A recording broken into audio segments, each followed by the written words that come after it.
podcasts you love. From people you trust. This is TWiT. Hi, this is Leo Laporte, and this is my Tech Guy podcast. This show originally aired on the Premier Networks on Sunday, Juneteenth, 2022, Father's Day as well. This is episode 1904. Enjoy. The Tech Guy podcast is brought to you by Peloton. Right now is the perfect time to try out Peloton. The Peloton Bike Plus is now $500 less. Its best price yet, including free delivery and setup. And there are more game-changing prices available on the original Peloton bike and Peloton tread. Visit onepeloton.com to learn more. And by Cisco Meraki. With employees working in different locations, providing a unified work experience seems as easy as herding cats. How do we rein in so many moving parts? The Meraki Cloud Managed Network, that's how. Learn how your organization can make hybrid work work. Visit meraki.cisco.com/twit.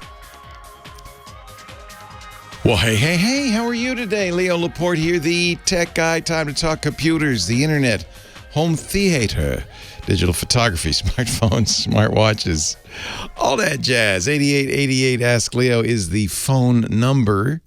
If you want to talk high tech with me, 888-827-5536. That's toll free from anywhere in the U.S. or Canada. Outside that area, you can still reach me, but it's going to be a little trickier. You have to use Skype out or something like, some sort of internet doohickey to call in. Should still be free. 8888 Ask Leo. Of course, it had to happen. It had to happen. Meta has decided to have a digital clothing store where you can purchase outfits for your avatar in the all-new, brand new, and shining, exciting new metaverse. And these aren't just any outfits. These are designer outfits. They'll be available this week. The Meta Avatars store. Outfits from Balenciaga, Prada, Tom Brown, fashion names known to one and all. Don't know how much it's going to cost. But if it's Balenciaga, Prada, and Tom Brown, those red soles on the shoes, those aren't cheap. They don't. You got some artisan has to paint those soles red by hand with a little teeny tiny brush. So that's going to add some to your Meta Avatar's cost. It'll be an open marketplace. It's so funny how everything old is new again. You remember a thing called Second Life? Like 20 years ago, and you'd have an avatar. I was Prune-Faced Spatula, I'm proud to say. In Second Life, they generated the names for you automatically. I think you probably could have changed it, but I was so tickled by the name Prune-Faced Spatula that I decided to stick with it. Prune-Faced Spatula was a boring lad, wore, basic free pants, basic free t-shirt. He had no expensive facial hair or piercings, but later on Second Life, there lots of people got in. And I think some people made money. Well, not American dollars. They made Linden bucks. But I think some people made Linden bucks. A lot of people made a lot of Linden bucks selling real estate. This was 20 years ago, kids. Real estate, clothing, outfits, including in the later days, and I think this is still the case, some adult outfits. Say no more, say no more. All sorts of goods. In fact, Second Life was the new hotness. 20 years ago, at the turn of the century, that businesses had stores there, rock bands performed there. There were even a couple of countries that had consulates in Second Life. Yes, VR virtual consulates. Now, that was the difference. You looked at that on a 2D screen, even though everything was 3D and you could walk around and turn around and stuff like that, but it was still on a screen. Now you can wear a big, heavy visor and do it. Ooh. Well, not exactly now. I mean, it's actually, ironically, Facebook's environment isn't quite as good as Second Life's was 20 years ago. You will be able to have your 3D avatar in all the Meta properties, Facebook, Instagram, and Messenger as well. More expressions, more faces, more skin tones, more accessibility devices. And soon, clothing from Balenciaga. I just like saying that. Balenciaga, Prada, and Tom Brown. Tom Brown, one of these things is not like the other. Tom Brown sounds so pedestrian compared to Balenciaga and Prada. Tom Brown. Tom Brown, I think, is a British designer. I wouldn't know. Not Alton Brown. He's a chef. Tom Brown. There's too many Browns in England. That's the problem. Verizon and AT&T say, okay, we don't want to crash any planes. We will delay 5G C-band deployment for another year. They were going to roll it out everywhere July 5th, switching on some wireless towers near airports. And the fear is some of these older airplanes, well, actually many planes, even older ones, they have old altimeters which don't have any filters on them, so they are interfered with by these 5G towers that aren't even anywhere near the frequency they use. Not even close. Meters away. But these things, when they were designed, no one else was using that spectrum, so why put expensive 3-cent filters in these things when you could just, get it all? But now, of course, those towers interfere. We want 5G. We want the C-band, which is the best 5G for most people. It's not the fastest, but it's the one most people can get. So, remember there was this fight between the FAA and AT&T and Verizon. No.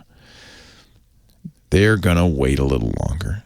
Because, it's a bad look if you bring planes out of the sky. Even if it's the airplane manufacturer's fault and the FAA's fault, because they should never... they knew this was coming years ago. First union in Apple Store. It's happening. Apple fought it tooth and nails. They did not want a union. They did not. They even brought their head of retail, Deirdre O'Brien. They would have a video and played in all the stores, and you'd have to go as an employee, watch her say, "We're like family." To paraphrase Ronald Reagan, when they say we're like family, watch your wallet. We're like family. And it would just slow us down to have to deal with a union. We'll take care of you. Oh, we'll give you a $2 an hour raise, $22 an hour. That's good pay, right? But let's point out, these are the most profitable, the only retail establishment more profitable per square foot than the Apple stores in the whole wide world is Tiffany. It's a very profitable enterprise. And if they can do $22 now, they could have done it a year ago. They could have done it 2 years ago. So really, even the threat of a union was enough to get you a raise. That kind of sends the wrong message. The employees voted it in. In fact, 24 other Apple stores are interested in unionizing. There were 65 employees at the Apple store in Towson, Maryland. They voted to be represented by the Apple Coalition of Organized Retail Employees, the ACORE. Actually, 33 voted against it, so that doesn't make sense. 65 voted for. I see. So the total is closer to 100. So 65 voted for and 33 against. 2-1. They'll be part of, they didn't want to tell them this. They're in the Apple Coalition of Organized Retail Employees, a division of the International Association of Machinists and Aerospace Workers. Okay. You got to have something.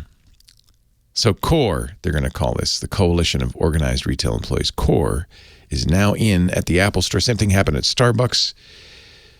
I think it's probably the case that employees don't normally vote in a union unless they feel like they're getting a raw deal and that the union could do better, right? Because it's not free. You got to pay dues.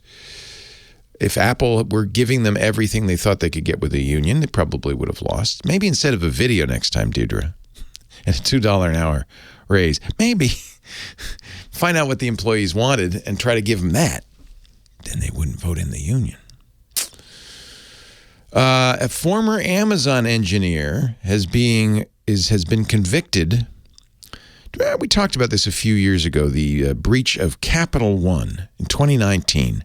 One of the biggest security breaches of the time in the U.S. 100 million Capital One customers, 6 million in Canada, were 100 million in the U.S., 6 million in Canada, were downloaded and sent off to who knows where by Paige Thompson, a former Amazon software engineer. Paige says she built this tool to scan Amazon Web Services, Amazon Web Service. She was an Amazon Web. So, but like many companies, Capital One stored that data on an Amazon server. She found a vulnerability in the Amazon server, downloaded the data. She says I was just testing. I was just testing it to see if it was secure. The jury said, yeah, I don't think so. That's not ethical hacking. So she has now been convicted by the Computer Fraud and Abuse Act. She's a hacker.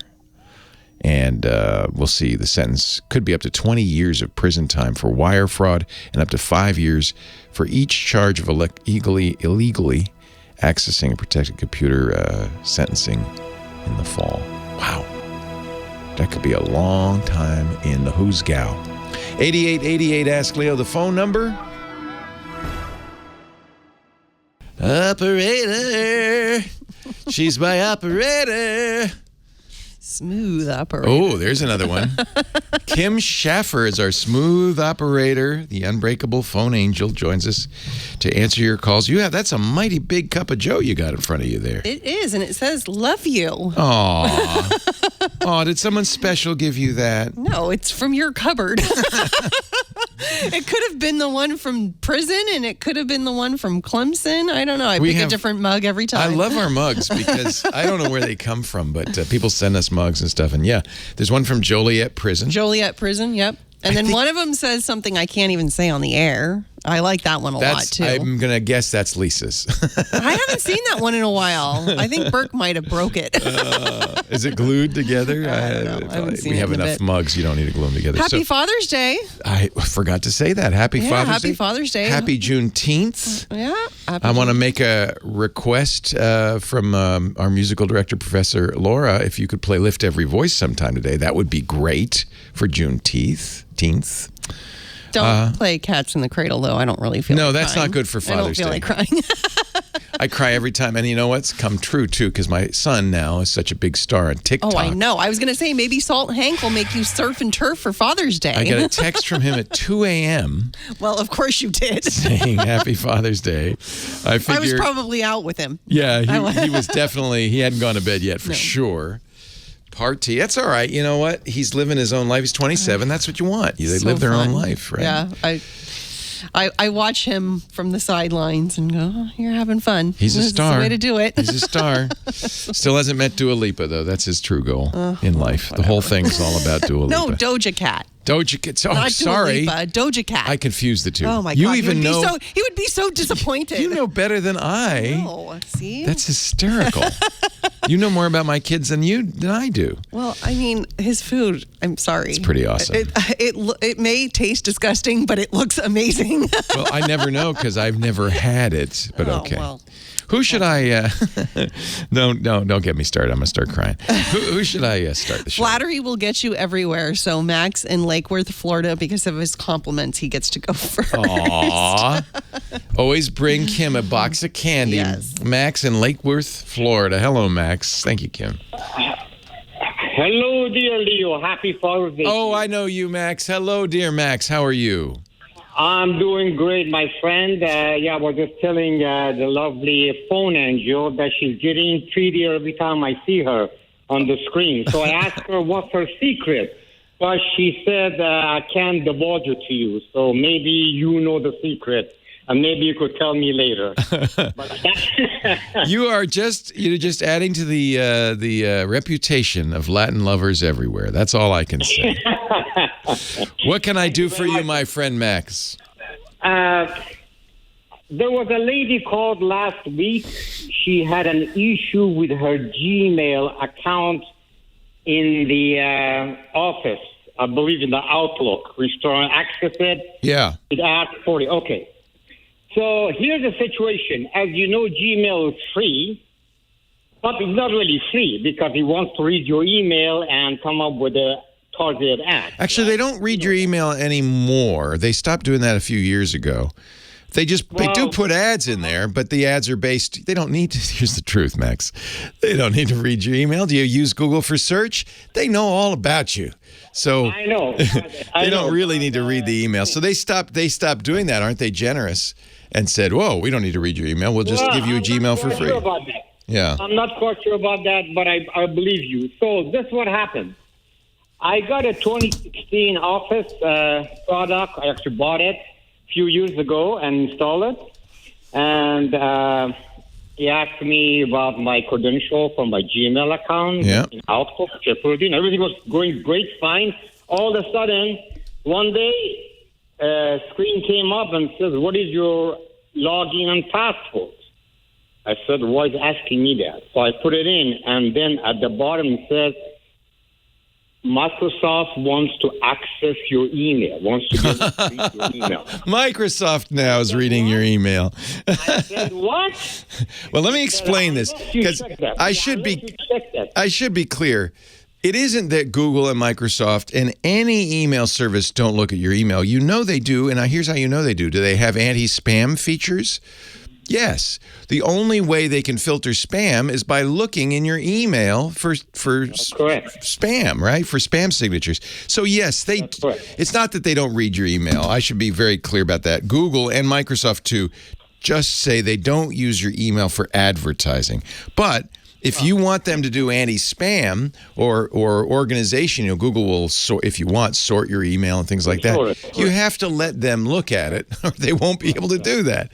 So almost every email package I know of does that. I mean, it's just the way it is. It has to, or it's going to be less useful than you want it to be. Correct. But if you do not check that box that says you let Microsoft to read your email, access your email, you'll not be able to use the Outlook. Oh. That's the problem. So I tried to get around it, and I love Outlook. Okay? Just let them do it. So I said, okay, screw it, because there's nothing really going on here. If you want to do it with, you got to let them, because that's just how email works. They couldn't sort it, they couldn't filter it, they couldn't spam. There's so many things they couldn't do. So yeah, but they're not advertising. So I guess it's okay. Leo Laporte, the tech guy. Yeah, I mean, I feel bad because it would be nice. And there are email services that are private. If you really want a private email service, there's a number of them. You'll pay for it, but yes, you'll pay for it. Of course. So the email service that is really private is Proton Mail. They're encrypted. But they can't, as a result, do any spam filtering. They have to leave that up to you, and like that. So yeah, there's certainly things you can do. Right. I don't think Microsoft. You know what? Microsoft may be reading your email. It's funny, they used to give Google a hard time about that. Google stopped doing it. But remember, Google has a lot more information. They don't need to. Microsoft might need to, ironically. Yes, that's correct. Ironically, in order to do their advertising, their Bing advertising. That's correct. Also, there was a guy called a few weeks ago. He had an iPhone 6, and all of a sudden he would not be able to receive calls or placing calls, something like. Do you remember that call? Yeah, because he was he had a 3G network. That's right. Yeah. But there's a little bit one beyond that. As you know, since you're the man in the know, you know that the world is analog, digital, only small part of it, right? Right. You already know that. So those radios on these phones, they're fabricated with very small geometry, right? As the time goes by and the technology improves. The analog portion, part of it, the part of the radio, it still can be problematic as the phone gets older, right? Sure. And exposed to heat. I mean, you got to see what people do at the gym, and the one I go to, people bring their iPhone into the steam room. That's hysterical. Crazy stuff going That's on. crazy. Yeah. So, yeah, I mean, look, they break. Any mobile device, even laptops, they get lugged around, thrown around. They're going to break faster than a desktop will because Right. Yeah, that makes sense. So It could be broken. I think, though, the iPhone 6, because they don't support LTE, they're all now deprecated, and they all have to be replaced with LTE phones, unfortunately. So only for more than 3 years, I would buy a new one. That's my I agree. They get flaky. You're right, Max. You're right.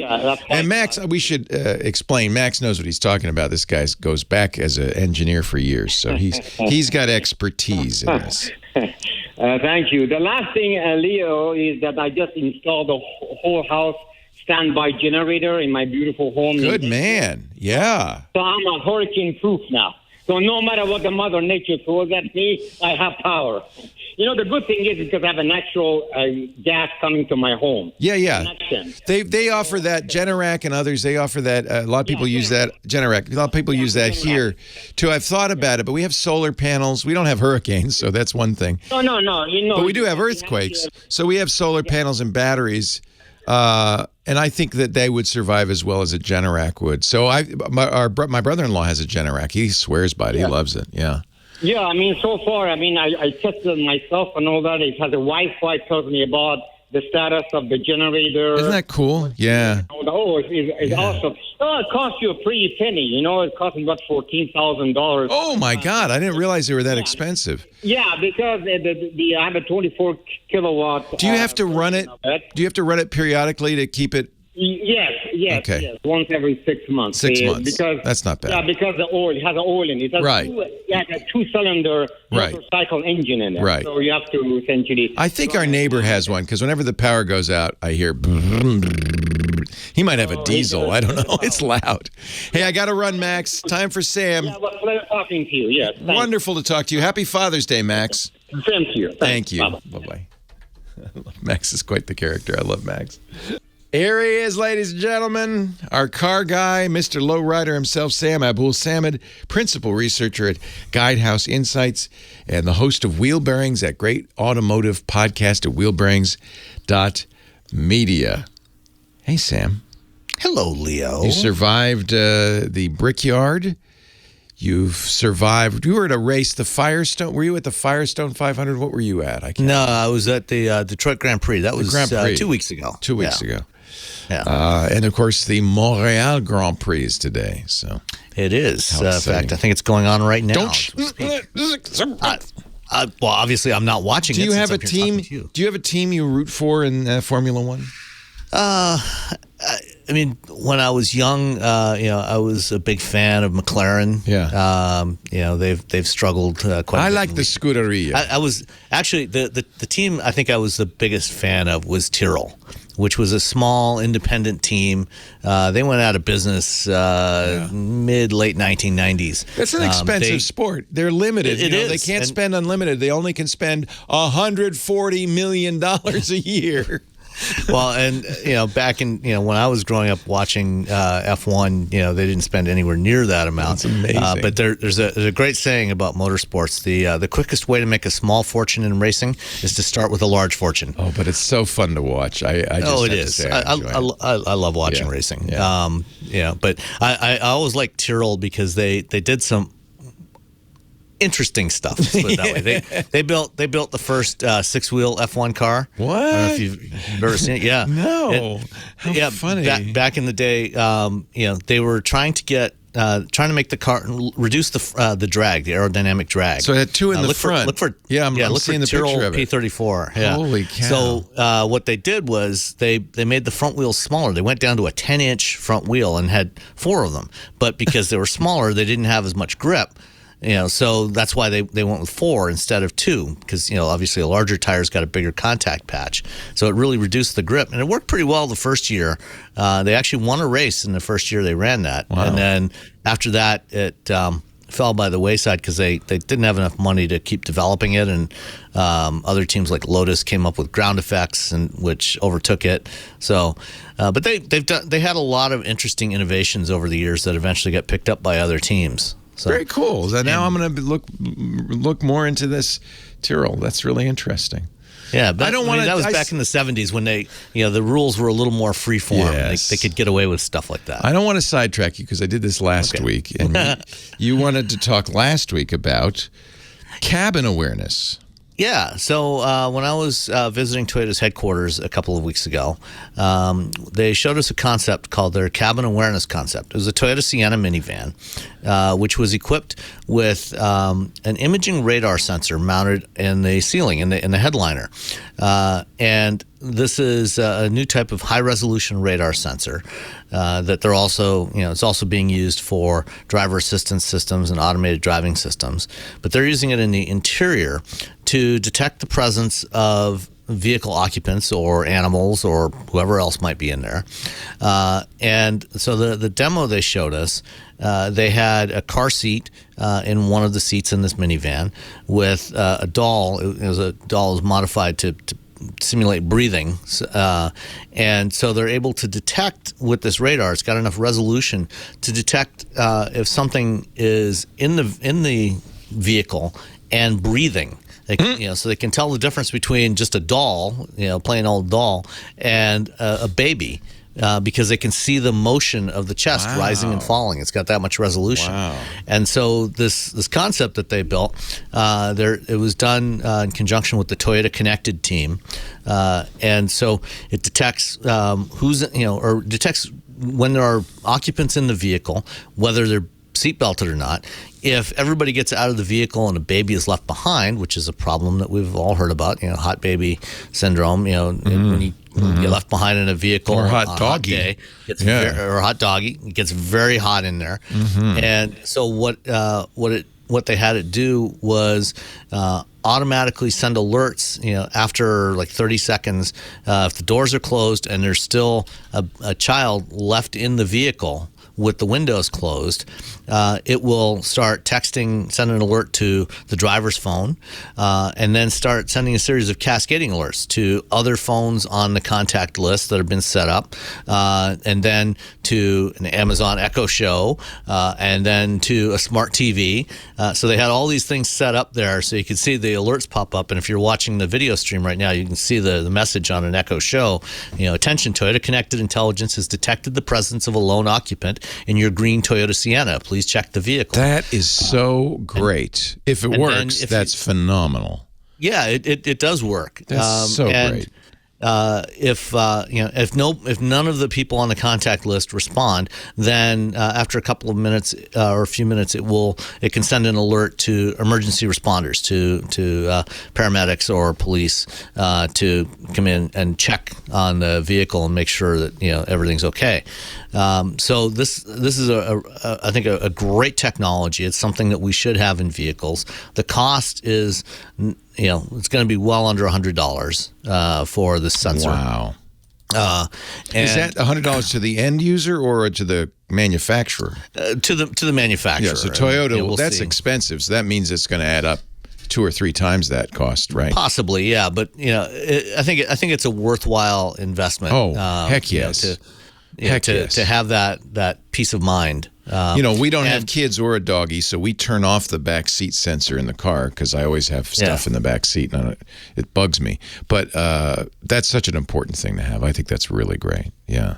Yeah, and Toyota also has a version of the Sienna that they have developed that is they call it the Sienna Autonomous, which is for mobility as a service programs, so for robo-taxis, and it's all pre-wired and everything for autonomous vehicle development. And there's a couple of different companies, Aurora Innovation and May Mobility, that are using these now as their robo-taxi development platform.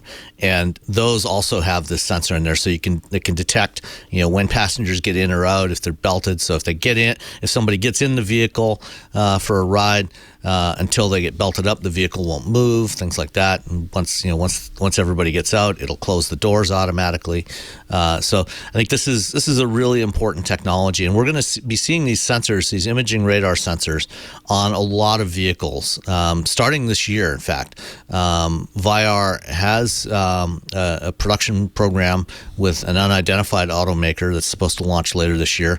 Another company called Under, working with Magna, one of the world's largest automotive suppliers, is going to be supplying a similar type of sensor for the Fisker Ocean that is launching at the end of this year. They're actually have 5 of these around the outside of the vehicle for sensing, and it gives you data that is similar to LiDAR. It's not quite as high resolution as LiDAR, but it's a much more accurate than current radars that are being used on vehicles. Much higher resolution. So it's this is a technology that we're going to be seeing a lot of over the next several years. Very cool.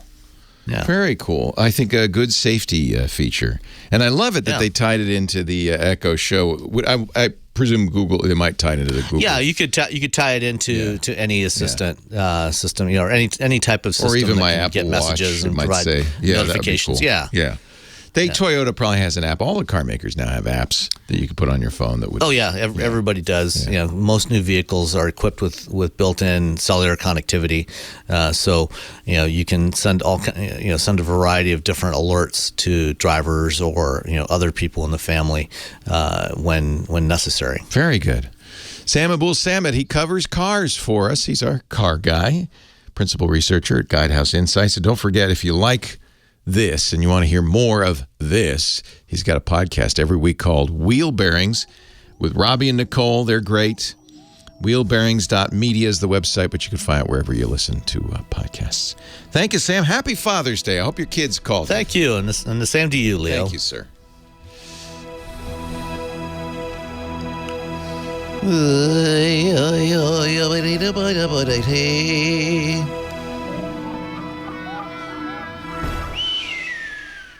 So another recall on my lovely Mach-E. Yeah, you'll be getting an OTA update for that one. Not a big deal at all. Here's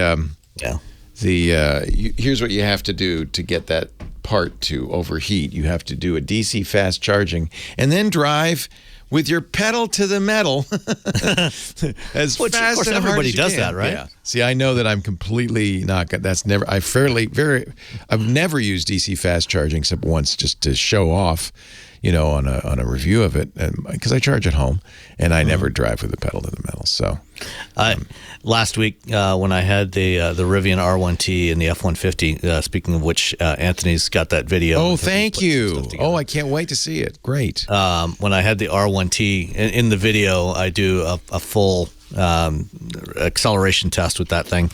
It does 0 to 60 in 3 seconds. Oh my God! That thing is wickedly fast for a vehicle that big. Wow. Yeah, that's impressive. The Lightning is almost as quick. It's just over 4 seconds. The Lightning is even faster than your Mach-E. Yeah. Yeah, I don't feel the need for that. I mean, when you're merging on the freeway, I have plenty of acceleration. That's the only time I'd ever need to, get up to speed fast. And I'm not doing it from a stop anyways. But yeah, and I mean, where that power is helpful, you don't need that much acceleration, but when you're towing, yes, that's why they have so much. When I first drove the Lightning, towing a 9,500-pound trailer, it didn't even feel like there was anything connected to it. Wow.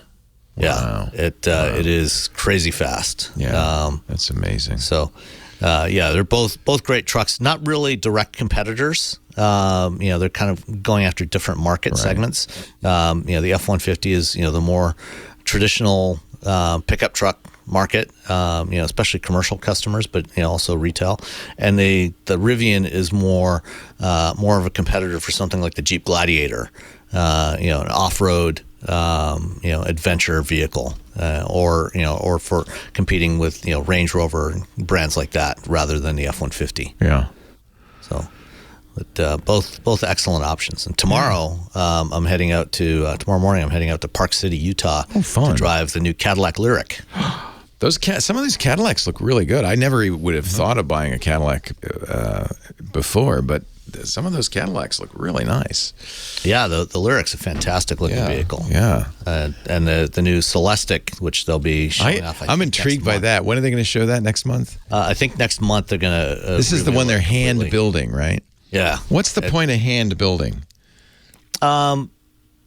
The craftsmanship, part of it is, they'll be so they can charge custom, twice as much. And they'll be custom built, so customers be able to select, colors and materials and everything they want. So it'll be much more personalized than a typical vehicle, and it will not be cheap. It will be expensive. It'll probably be about $250,000. $250,000. Wow. Yeah. Yeah. Wow. And you think it's going to be unique looking? I mean, we've only seen a couple of little. Yeah, I've seen it. I saw a clay model of it a couple of years ago. So you've seen more. Event. Okay. Yeah, they haven't shown the full thing. They'll be showing us the full thing in about a month or so. Yeah, yeah. But, all I've seen is a wheel well so far. So yeah, you're ahead of me. Yeah, it's. I think people are going to be really excited by this one. Not many people will get it. But, I like GM. I'm happy. In fact, I'm thinking I'll probably, what when I buy my final car, which will be in a couple of years, it might just be one of those GM vehicles. They have some really nice ones, I think. The Tech Guy Podcast is brought to you by Peloton. As the tech guy, one of the things I'm constantly talking about is staying in shape. Because as you know, we tech guys, we sit on our duffs a lot. But I am happy to say, very happy to say, that I have the best way to stay in shape, and I use it practically every day. It's my Peloton. Oh, I love my Peloton. I bought my Peloton years ago. Years ago, when they first started, I said, this is a good idea. I love to taking the bike classes. I love going to the gym. But, sometimes I'm lazy. It's nice to have something at home. You may not feel motivated, often don't, to get out of the house or fit a workout into your day. And then, workout classes fill up and you can get shut out. And plus, there's all these people who are so fit and I'm not. So I just go and do my Peloton. Now is a great time to try out Peloton. And, when it started, it was bicycle classes. But now, holy cow, they have stretch, they have weights, they have yoga, they have all kinds of classes taught by the best instructors. I'm Team Cody, but there are a lot of other great instructors motivating you 24/7, highly trained fitness pros. They're fun, they're entertaining, they play great music, they motivate you through the workout. So even if you're not a gym rat, if you're somebody like me who just is trying to stay in shape, this is a great way to work out. And if you are, in fact, my trainer, I go to my trainer's got a barn all hooked up. He's got a Peloton tread and a Peloton bike because it's great even for, him, his marathon running wife and all of his students. Whatever your fitness level, Peloton instructors don't just teach, they motivate. Thousands of live and on-demand classes. You can always keep it fresh. Cycling, strength training, yoga, running. Experiment with new types of movement, judgment-free at a level and pace that feels good for you. Lately, I've been playing, they have this game that you play on the bike. I love this. I love the classes, and I have a number of trainers I love. But lately, I've been playing this game. They play the music, and it's kind of like Guitar Hero or Rock Band. You turn the knob up and down. You stay in the lane. You go fast, you go slow. It's a great workout. Goes by like that because it's a game. It's fun. I love my Peloton. And if it's not fun, why do it? You're much more likely to stick with a workout you love, right? So that's why every class at Peloton is fun. And if you're in the mood for a ride full of club bangers, you'll find them. An EDM run, you'll find them. A yoga flow class with soul music, you'll find it. I was listening to... it was great. It was the Women of Rock.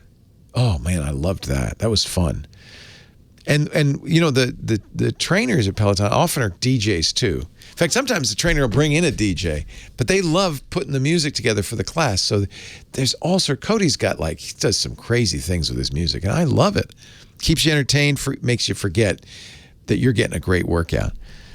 They have, by the way, every length of ride, from 5 minutes to an hour, 10-minute upper body stretches. You could do that between calls, a 40-minute run before bed. They're live classes, but you can also watch any class on demand. And so I try to make the live class, especially because like my 100th is coming up. So I want to make sure I'm there for the live class so that Cody will give me a shout out. I'm counting on that. But you can also, most of the time I do on demand because, it's just whenever I want to do it, right? It's perfect to work into your schedule, whether you have 5 minutes or an hour. And no towel snapping in the locker room either. It's well, maybe sometimes Lisa snaps the towel at me. Right now is the perfect time to try out Peloton, the Peloton Bike Plus. They just dropped it $500, the best price ever. That includes, and if you want to do this, free delivery and setup because they set it up just right, so it's ready to go. We have a Peloton in the gym, and I use it practically every day. And it's not just the Peloton Bike Plus. There's more game-changing prices on the original Peloton bike, the Peloton Tread, which I have used many, many times at my trainers. I love it. They have you can have, it's a big screen, so you can be running in nature or you can be running in a class. There's all kinds of things. OnePeloton.com to learn more. OnePeloton. I had to ask, a Peloton is in bike racing when it's a group, it's a clump of bikers, right? It's your peeps. You're all riding together. OnePeloton.com to learn more. OnePeloton.com to learn more. I've been a Peloton fan. It's got to be at least 3 or 4 years now. And I've been begging them to let me do some ads for them because I love them so much. I almost said I'll do them for free, but I got wise. Can't do that. OnePeloton.com to learn more. Please check it out. I think you'll like it. Now back to the tech guy.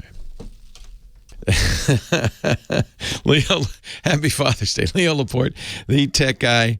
8888 Ask Leo is the phone number. Is it rude of me to say? Did you get a little thrill of a little pleasure when you saw that Bitcoin dropped below $20,000 this weekend? Did it kind of? Should we not? I mean, I'm sure you didn't if you have some, because that's a third what it was just a few months ago, but. But, it's kind of like, I think all these people who are, I'm a Bitcoin billionaire. It kind of gives you a feeling of, it's actually gone back up a little bit. It was down to $17,800. Wow. Gone back up, but, that's people buying the dip. Dip's buying the dip. 8888 Ask Leo. I think my bias just showed. Lawrence, I'll cover that up. Lawrence from Scotts Bluff, Nebraska. Hello, Lawrence. Hi, how you doing? I am well. How are you? I'm doing good, and happy Father's Day to you. Thank you. What can I do? Happy Father's Day to you, too. What can I do for you? So first, I just want to say something. I listened to your show This Week in Tech. Awesome show. Thank you. I just have one request. Yes. Elon Musk banned. I know, we're so sick of talking about him. The problem is he's very good at making news, and since he's still trying to buy Twitter, it's hard not to talk. I'll warn you, This Week in Tech's coming up after this show on the podcast network. There will be a little Elon news because he did have an all hands meeting with Twitter. Yeah. So but that's all we'll do. And Sam's going to be on it. So we'll probably be talking about other things as well. So yeah. But I'm glad you like it. Thank you, Lawrence. Twit.tv. It's a podcast. Yeah. It's it's a kind of a reminder because him and I, we share a birthday, same day, same year. Are you? Wow. So you're the same age, and you've accomplished nearly as much, I'm guessing. Oh, yeah. I'm a few $1 billion off, but yeah, pretty close. He is the richest man in the world, so yeah. He's going to be a little newsworthy. I agree. I'm getting sick of it, too, believe me. There's a problem when you cover news of any kind. It tends to be whatever is the big story, you're going to be talking about it for a long time. The news cycles move quickly, but not quickly enough sometimes. What can I do for you? So I just kind of a really quick reminder. I wouldn't expect you to remember, but a few months back, I had called in, told you I'm blind. I just recently went blind. Oh yeah, I remember. I'm sorry. Yeah. And then so where I'm at right now is how's it going? First of all, I'm actually you're adjusting this shot.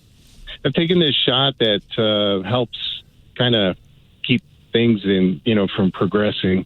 Good. Which is great. Good. So I take it once a month, and so I'm completely blind, but I could be completely paralyzed on top of that. Holy cow! Okay, well, there's some things to be grateful for. Yeah. Wow. Yeah, exactly. Wow. Well, I'm glad you're not, but I have to say, I remember from the last call, you're taking it as well as anyone could. Yeah. So I just roll with it. So my question was surrounding. So I'm always doing something around. I'm very hands-on. I'm trying to learn things as I go. Good. I'm not afraid of anything. Just like mowing the grass.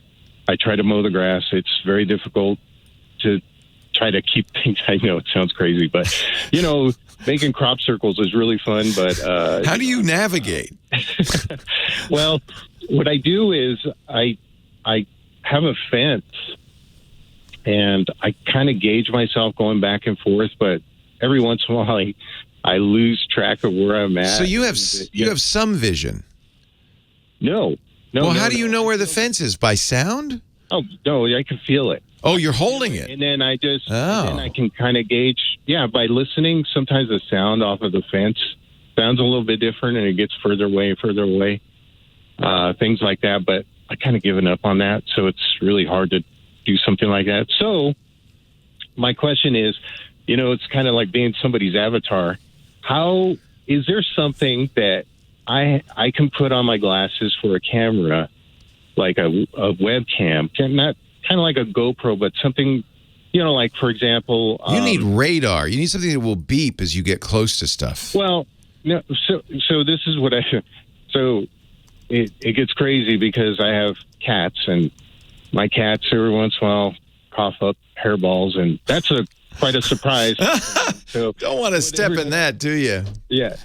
So every once in a while, what I have to do is I make a phone call to whoever and do a video call, and I use my camera and say, "Hey, we're what's going on over here? I don't know what's going on when I'm going to step in, or if I'm missing something, I'll use my camera to kind of see or have that person see for me." And right. There's an app to, you can call somebody, Yeah, Be My Eyes is an app. And then there's a commercial app that our good friend was telling us about last week, I think it was. Julian Vargas, techjv.com. But he's the guy, by the way. I hope you have heard him on the show. And if not, go to his site, techjv.com. He's got a phone number there. He's got an email there. He is a great resource for questions like this. Okay. There's another guy who calls all the time, and he's a wonderful fellow who is the blind deaf potter, or deaf blind potter, deafblindpotter.com. He makes something called the See Me cane, which is a lighted blind cane for blind folks that make it much more visible. And he also has talked about canes that vibrate, so that you, instead of just swinging it, you actually can it's almost radar in there. I bet you there's something. You would like to wear cameras, and there's certainly eyeglasses with cameras. There are a lot of them. In fact, Snap sells one. Facebook is, if they haven't started selling it, they're about to sell one. So that's, that would probably be the one to get, is a Facebook camera, because you could have somebody on Facebook watch you, and then you could be on the phone with them, and they could say, turn left. Turn left. Yeah. Turn left right now. Right. That's exactly. wild. If you've got somebody who do that with you, I think that's wonderful. Yeah, I just make sure that they're not on my life insurance policy. Yeah, right. No benefit to them for you running into a ditch. I would email techjv.com, Julian Vargas, if anybody knows about technologies to do this. He was on last week talking about a commercial solution very much like Be My Eyes, but it's because it's paid, you can count on these people to be there. With Be My Eyes, you put in a request on the app, you may already know this, and then you wait until a volunteer says, oh yeah, I'll help you. And that may or may not happen. I think there are talking cameras for the blind, which is interesting. Also in our chat room, says Seeing IA from Microsoft. Seeing IA. Now, see, that might even be a better solution where it say, that's a tree. That's the fence. Seeing AI, rather. It's on the Apple App Store. It's an app from Microsoft. Talking camera for the blind. Its idea is you would aim it at money and it would say, oh, that's $4. Or you'd aim it at a person and say, that's Buddy Joe. It's kind of like Be My Eyes, but it's done in computers, done with automatic recognition. Now, that's not quite what you want, but I have to think that there would be things that would say, fence. Anyway, email Julian, because I don't know off the top of my head, but you know what? He's a contact you should make anyway. Best of luck, Lawrence. Great to talk to you. Leo Laporte, the tech guy. OR Cam. Let's look at this one. Chat room is loving this. I just locked my computer. That was a mistake. OR Cam.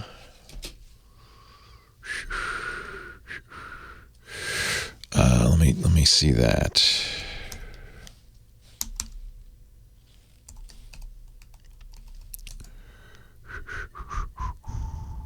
Unleash your potential. Oh, look. Oh, this is interesting.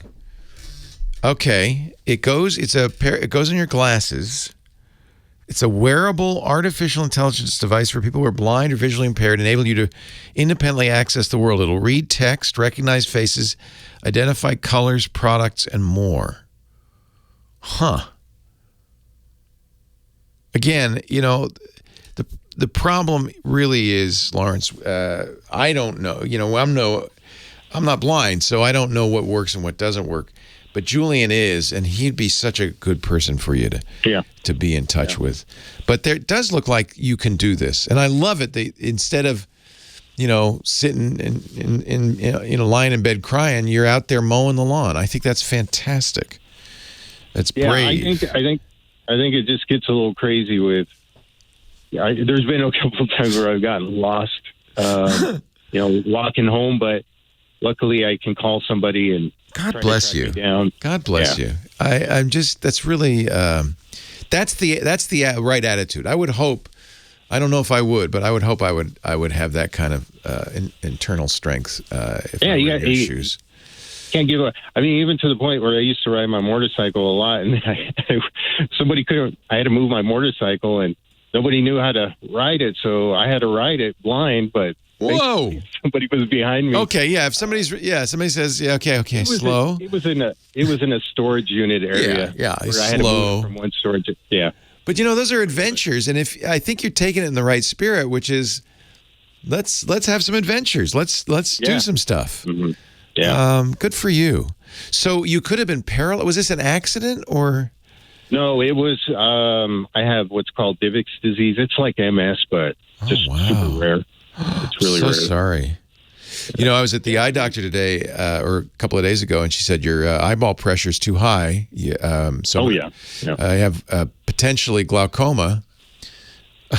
Yeah, that's good, John. You're right. John is saying he knows a cure for that. I forgot. That's glaucoma, yeah. But there's also medicines for that. Anyway, I'm going to go back, and she's going to measure it again. But we caught it early, which was good. Yes. So they did a scan of my iris and stuff. But we're all just stumbling in the darkness together. So Lawrence, you're an inspiration. Thank you. I really appreciate it. Yeah. Thank you. Yeah. Have a great day. Hey, you too. Thanks. See you on TWiT. Bye. Well, hey. How are you today? Leo Laporte here, the tech guy. Time to talk computers, the internet, home theater, smartphones. We got digital photography. We've got smart watches. You know, all that stuff. Technology. The things that drive us nuts. 8888 Ask Leo. And, sometimes bring a smile to our face or a tear to our eye. I could be crying because I'm happy or crying because this darn thing will not work. 8888 Ask Leo. That's why I'm here. Think of me as your digital psychotherapist. 888-827 Dr. Laura for computers. 827-5536. Website techguylabs.com. Techguylabs.com. That's where if I mention something, if there's a link, an article, a product, it'll all go up there on the website.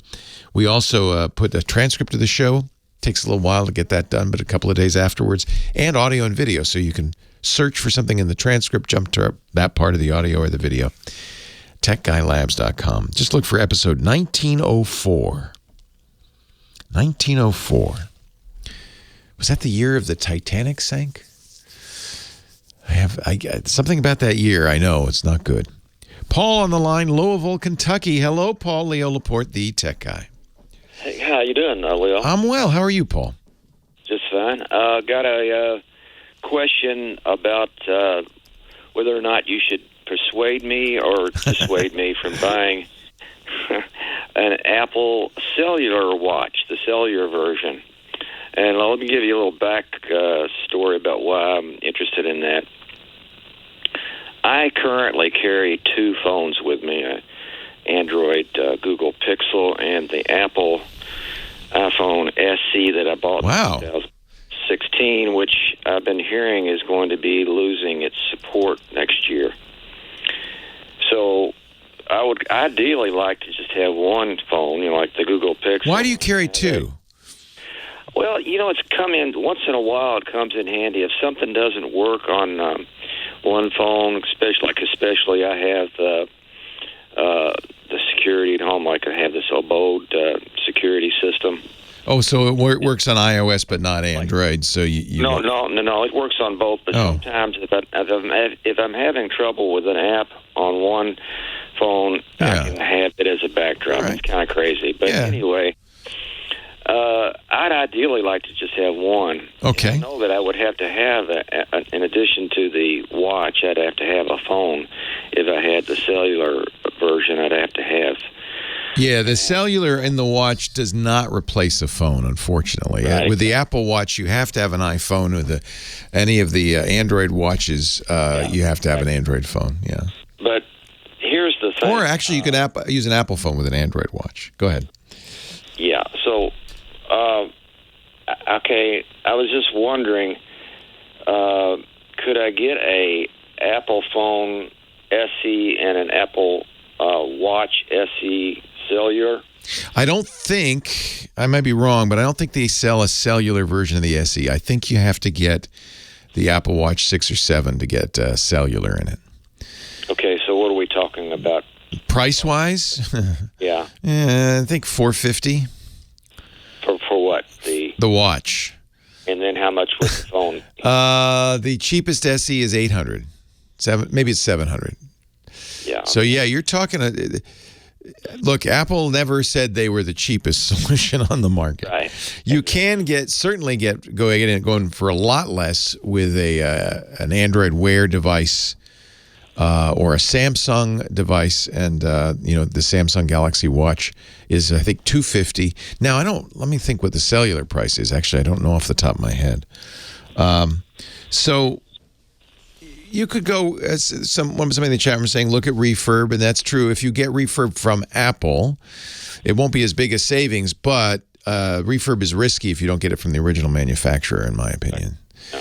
So, but you could save a couple $100 going to Apple. Apple has a refurbed store on their site, store.apple.com. Take a look there. Cellular, don't forget, if you get a cellular watch, now you're going to be paying not only for your cellular phone, but you're also going to pay, in most cases, $10 additional a month for the cellular watch. The cellular watch, however, you can leave your phone behind. You can take calls. You can make calls soon. That's coming with watchOS 9, the ability to make calls from the watch. You can do a lot of things that you couldn't do unless you had a phone nearby. You can listen to music streaming and so forth over it. So, but it's like $150 more for the cellular capability. You have to pay for that. SE, the new SE is $429. Okay, it's less than I thought it was. And the Apple, okay, so I'm wrong. I have to thank you, chat room, for correcting me. They do sell a Watch SE with cellular. That's $329. And you can get an SE iPhone for $429. So the total there, brand new out of the box, $750. Yeah. Now, what about something like Mint Mobile? Could you use that service? Absolutely. With both the cellular watch and the... I don't know if Mint Mobile offers a cellular watch. I think you have to go with one of the big carriers. That's a good question. The watch... Oh, look at this. Thank you, Scooter X. The Apple Watch Series 6, which is last year's model and is perfectly fine. In fact, that's the one I'm using. From the Nike Plus line, cellular editions, $318. Well, that's, still a little more than the regular one, but still, that's not bad. Yeah. Mint Mobile does not support the watch. It does support the phone. Yeah. Joe is in the chat. Boy, the chat room is great on this. Thank you, chat room. Joe says, if you do want to use the watch with not one of the big carriers, Verizon's Visible does support cellular watch. And Visible is focused on data. And nowadays, we don't make that. I don't know about you, but I don't make that many phone calls. Data is really the most important thing on a watch or on the... What about the app support on the cellular watch? Would I be able to use, like, say, something like I've got these Arlo cameras that give me notifications? I don't know specifically about Arlo, but certainly some cameras do. My Google Nest Hello doorbell camera I'll get a picture on the watch. Somebody's at the door, and I'll get a picture on the watch.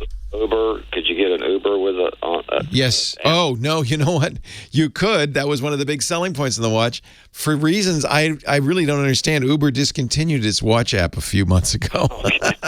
Well, that doesn't make any sense to me at all. Yeah. What about a messenger like Facebook Messenger? Yeah. You can use some. Not all messaging programs, but most messaging programs work on the watch. I mean, honestly, you don't want to enter a lot of text on the watch, but you can always dictate. They also have, you can send sound files because there's a microphone on the cellular watch. And you can also, they have a little scribble thing that lets you write one character at a time. It's a little painful, but you can always do that. When I want to send a message from the watch, they give you pre-canned messages, which I use all the time. But usually when I want to send a message from the watch, I will dictate it. Can I give you a real quick Bitwarden question? Sure. That's the Password Manager, one of our sponsors. Yeah. Right. And the one I use. Okay. I've got somewhat of a minor security question. I have the Bitwarden set so that after an hour, I have to re-enter the password. Okay. Okay, now, but here's the curious part. I like to take when I launch the Bitwarden, in the top left-hand corner, you can click on that, and it'll minimize it so that you can just go down. It comes in handy if you have to answer questions, Yeah. Okay, but here's the thing. I've noticed that, like after I come back to my computer for, let's say, like even the next day, that minimized version of Bitwarden is still enables me. And it's unlocked. Oh. Yeah. How does it? Is there a way around that? I've never used that minimized version. That's scary. That is absolutely not how it should behave. Let me ask Bitwarden. Because that's something, if you have it set to time out in 15 minutes, I don't do that because, I'm not going to be walking away from my computer. But, if you used it at work and you get up a lot, you'd certainly want it to do that. That's not good. It should time out the same amount of time on the mini version of it. That's not right. If if I get on my computer the next day, there it is sitting there, and I'm able to access anything. That's really not good. Yeah. I'm using the version for the on my browser. The browser. Yeah. That's what I just. So you pop it out, so you can leave it there and copy and paste and so forth, but it does not time out. No, it doesn't. I am looking at the timeout actions. Maybe I would play with some of the other timeout actions and see if you can get that pop. The pop out should behave exactly the same as the plugin. I don't even understand why it would not. So that is a flaw in it. There is a lock now button. You can manually lock it, but boy, that you shouldn't have to. I'll ask him about it. Yep. And if anybody knows and says, "Oh no, you just have to turn this on," that's my guess. Is there's something you just have to turn on? Okay. But boy, I don't know why a pop out would behave any differently. It's really the same code, so that's very surprising. That's really surprising. I will ask. I want to get my cellular watch. I'll give you a call back. Okay, and by the way, it does work with the Arlo. I'm looking at the Arlo website again. Thanks to the chat room. You can receive motion and audio notifications on your Apple Watch. If you're an Arlo Smart subscriber, you can even get images, preview, and a description of what caused the camera to start recording. Not video, but a preview. So that's pretty good. Yeah, thanks a lot for your advice. My pleasure. Go get it. You deserve it. I carry 2 phones, but that's because I'm the tech guy. I don't know why anybody else would need to. Thank you, chat room, on that one. You were stars. Stellar. Thank you, Scooter X and Joe. And everybody was very good. Thank you.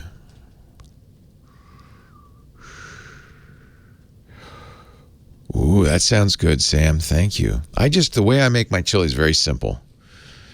Very simple. I make a sofrite with onion, carrots, celery, olive oil. Saute that up. Add the beans, black beans. Do about a pound of black beans. Cover an inch higher than the beans with water. Simmer it till the beans are soft. Add a can of tomatoes, diced tomatoes, a can of tomato paste. I like to put in, what makes it chili for me is the spices. So, cumin and put in some paprika or hot, chipotle, smoked pepper, stuff like that. Just give it a little heat and a little flavor. Sometimes I add beef, sometimes not. Sometimes I just make a nice vegetarian chili. It's very good. Cumin's great. Really great. And the black beans, because they're a complex carb, they really don't spike my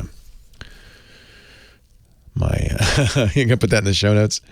It's very easy. It's very easy. I mean, there's no recipe really. I start everything, even my spaghetti sauce, everything with sofrite. So sofrito is you chop up an onion, whole onion, put it in the pot with olive oil and butter if you want. Saute it till it's translucent. Add carrots chopped up, celery chopped up. I like it chunks, but you can chop it as much as you want. Saute that, and then that's the sofrito. And now you can do whatever, put in salt too if you want, and you can do whatever you want. And that's when I add the beans. Yeah, cumin is the flavor of chili that people kind of think of as chili. I put in whatever I'm in the mood for. Sometimes a little cinnamon if I want to do it Cincinnati style. Sometimes a little coriander. Some, what else do I like to put? I have some nice chilies, smoked chilies of various kinds.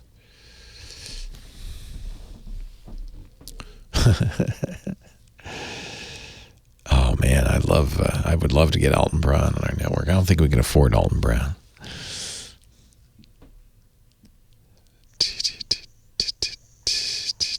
Yeah, I love those Calabrian chilies. I put those in everything, Kim. Thank you. She got me on Calabrian chili. And it's funny because Salt Hank he's a big Calabrian chili guy. Oh, you're gonna make me cry. Leo Laporte, the tech guy. Happy Father's Day, dads. Aaron out there in Ashfield, Massachusetts is next. Hi, Aaron. Hello. Welcome to the show. What can I do for you? Well, I've been listening to you, watching since C-band satellite days. Oh, my gosh. And, that goes back to 1998.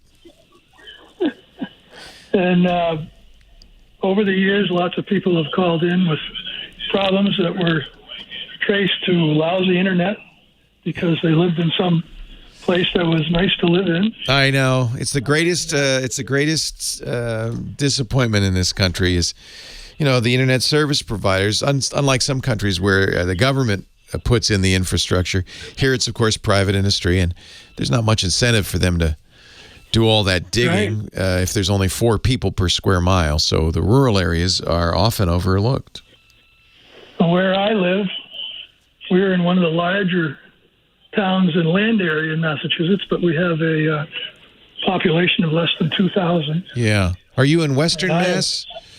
Yeah, I'm out about 15 miles from the New York border, 15, 20 miles, and about 10 or 15 miles from the Vermont, New Hampshire border. Yeah, I love Western Massachusetts. It's a beautiful, beautiful area. But, yeah, you pay the price because all those trees.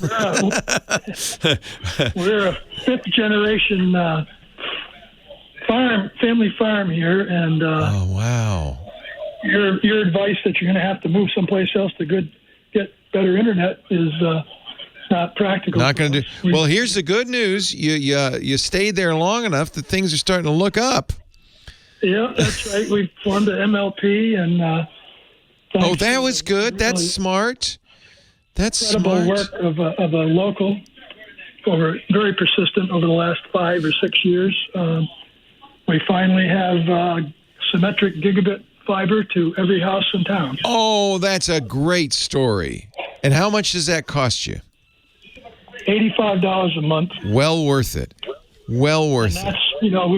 We had to borrow, I think, I forgot the exact amount now, but it was close to $2 million to do the build out. Yeah, see, this is why those companies don't want to do that. That's too expensive for them, considering what they're going to make. But this is great when a community gets together and creates their own internet.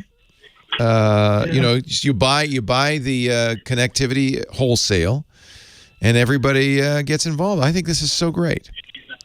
And it's we got hooked up with an ISP that is also a municipal organization in Westfield, Mass, called Whip City Fiber, and they are just a tremendous. Nice. Best experience I've ever had. Nice. I had a minor problem or question, one night, and I called their tech support, which I usually avoid like the plague, and the guy was, very helpful. And this is a great great story, and everybody could take this to heart.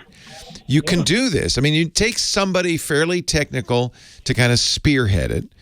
To get the money together and spearhead it, and that's a lot of money. But if you get enough people, the guy who was working from home, and he the satellite internet just doesn't cut it. I suffered through that for 20 years, and but it would force me to learn stuff that I might not have learned otherwise. It's great. You're lucky you live in Massachusetts, because I would guess that there are some states and municipalities where that's illegal, due to lobbying from the big internet service providers, the big telcos, who don't want you to do your own thing.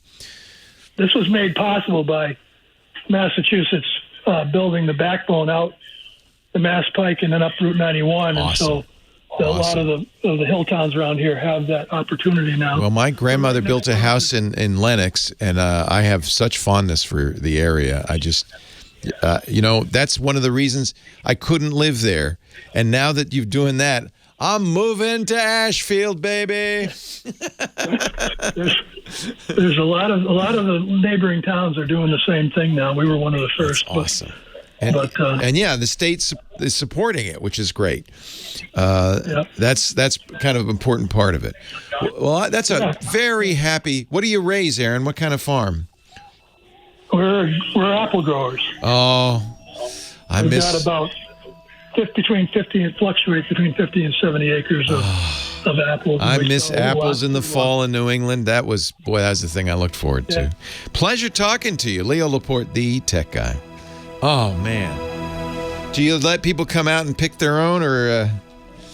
We're almost entirely wholesale, and with all of the food safety rules, having pick your own is really is that gone? More of a pain than we're willing to deal with. I used to love doing that. We would do.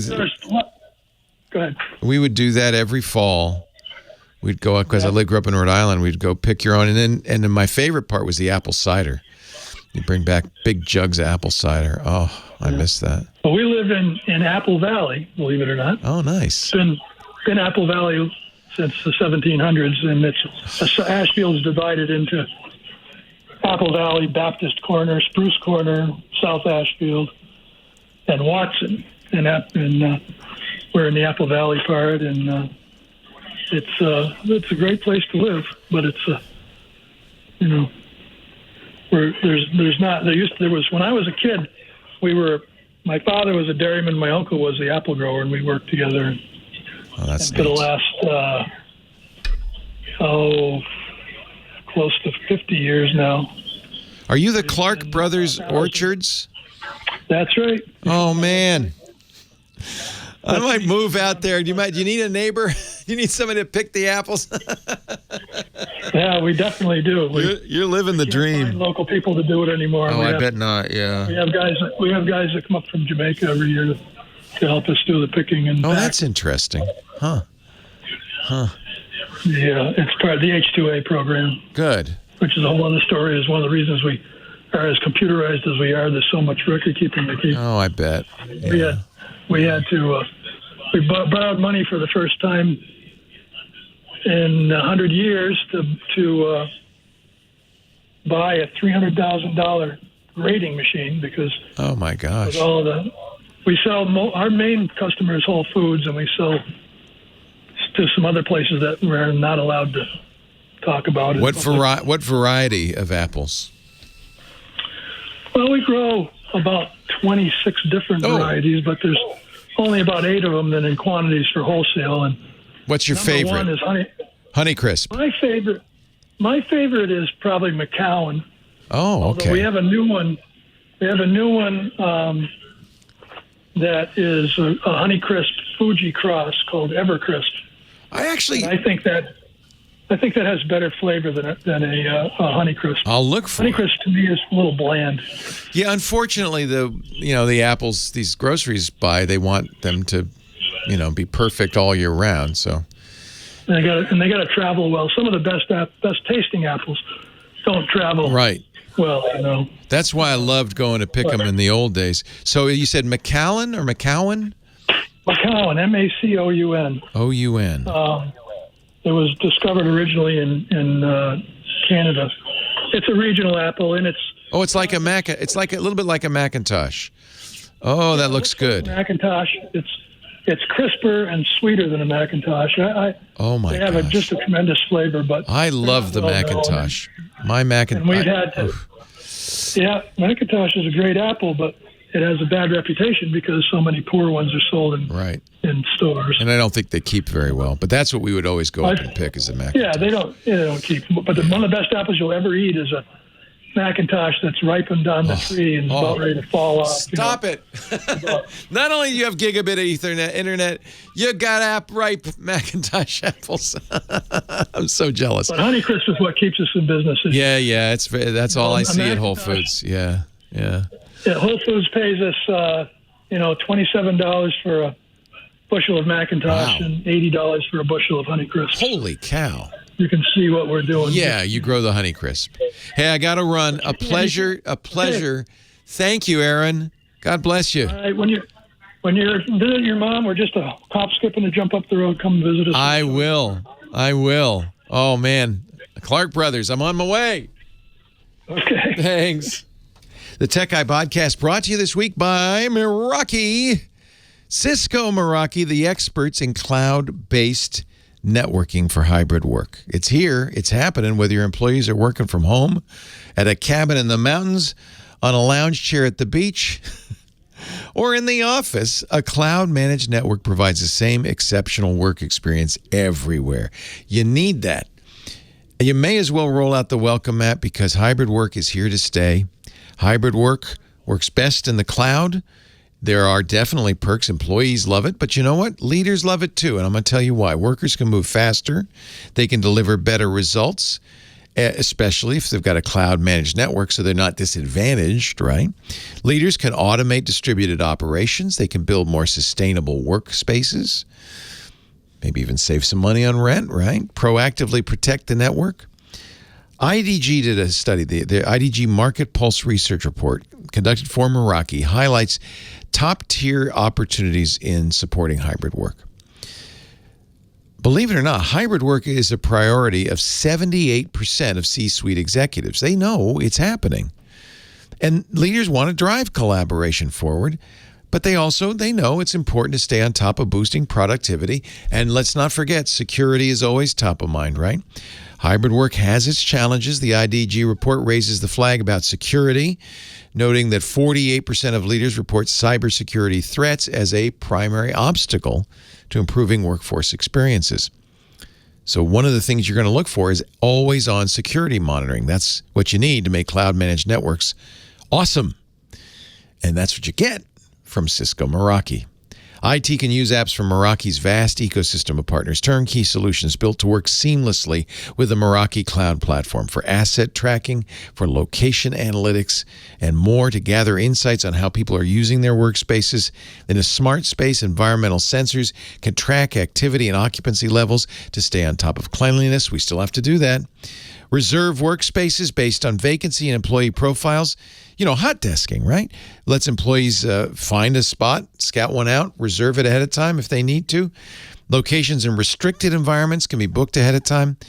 And that can include time-based door access. So they can get in, but only when it's their turn, that kind of thing. Of course, you got to have mobile device management. MDM, integrating devices and systems, allows IT to manage, update, and troubleshoot company-owned devices, even when the device and employee are in a remote location. The key is you turn any place into a place of productivity. Empower your organization with the same exceptional experience no matter where they work with Meraki and the Cisco suite of technologies. Learn how your organization can make hybrid work work. Visit meraki.cisco.com/twit. meraki.cisco.com/TWIT. We thank them so much for supporting the Tech Guy Show. We really appreciate it. You support us back by going to that address so they know you saw it here. meraki.cisco.com/twit. Thank you, Meraki. And now back to the Tech Guy Show. It's time for Chris Marquardt, Photo Sensei to the stars at sensei.photo. And, of course, every week he joins us to talk about getting better pictures. And every month he gives us an assignment. And this month the assignment was... Colorful like those beautiful apples from the Clark Brothers orchards in Ashfield, Massachusetts. Well, all right. Yes. All right. So have you picked some winners? Oh, I'm sorry, not winners. It's not a competition. I've picked the ones that I want to talk about. That's perfect. And this is, let's have a look at everyone should see their picture on the screen. Oh, they're very colorful. Look at those. A few seconds. Very colorful pictures, and a lot of them. Very happy with everyone who submitted pictures here. And I have taken some time, looked through all of them, and picked 3. The first one by user March 201989. Okay, get a better name, March. Vigorous tropical orange sun patience. Beautiful. And it's okay. So we're looking at, first of all, a beautiful picture, close up of flowers. But we're looking also at a challenge that digital cameras specifically have when it comes to shooting big swaths of the same primary color. And in this case, it's red. And red is kind of the most difficult for cameras. And you can see, you can tell that if you look at the petals in the center of the picture, they are red, but they lack texture, right? You see on the left ones, on the right ones, there's texture. In the middle ones, they are just in some areas just red. And that's what can happen when you get close to something red and you expose a little bit too high. Then only the red part of what the sensor captures is getting overexposed, and that's the result of that.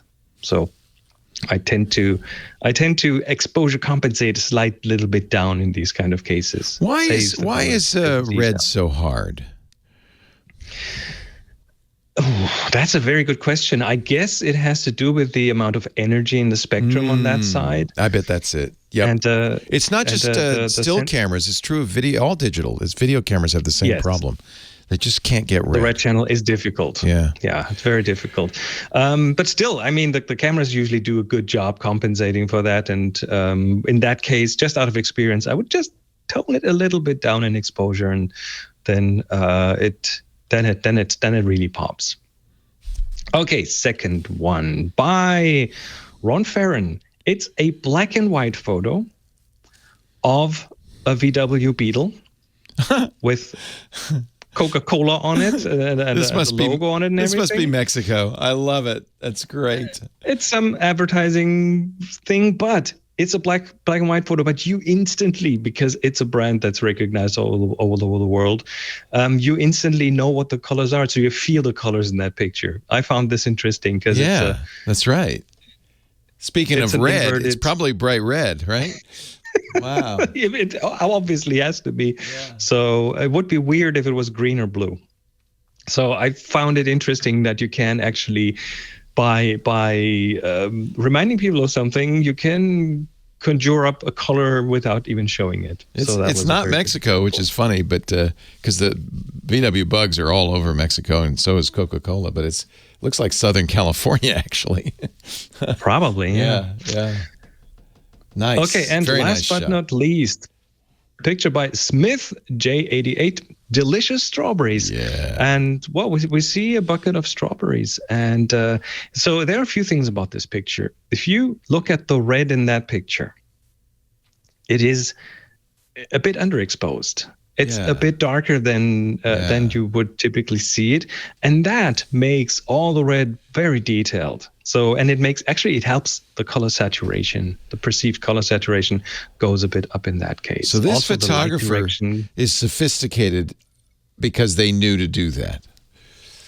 Or the camera did the right thing in that context. Oh, it's an iPhone. The camera did it. It's an iPhone. The camera did a lot of work on that one. Yeah, let me check. Oh, yeah. Even an iPhone 11. So not even a current one, but you don't need a current one. No. So yeah, beautiful shot. That's a good test of a camera phone.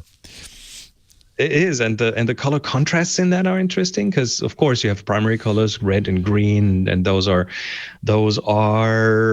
complementary colors, so they work really well together, and it's a very satisfying picture to look at. Also, the shine on the strawberries because the light is coming from you're looking against the light, so all the reflective surfaces are emphasized, and that adds liveliness to the picture. So really good job, everyone. Colors not that easy, really not that easy, but well done, everyone. Wow, fantastic. Really good selection of fantastic things. And of course, if you look at the other pictures, there's lots of bird photos in there, and crayons, colored pencils, color pencils, and I love it that you picked one of the few black and white photos. There were a couple, though. Of course, I did. There were a couple. That's my job. And I think you even said, it would be interesting if you could do a black and white photo for this assignment, and a couple of people took you up on that, and I'm glad they did. Those are very interesting. So, there's your photos, and now we need another assignment. Time to get the fishbowl. Here's the fishbowl, full of adjectives, and I'm going to pull one without looking, and it is. Oh, that's a simple one. Beautiful. Beautiful. Okay, that's kind of generic. That gives you a lot of leeway. It could be your beautiful daughter, could be your beautiful son, your beautiful wife, your beautiful baby, your beautiful dog, a beautiful tree, a beautiful apple. It could be anything. Maybe something. Anything. Beauty. Do the challenge.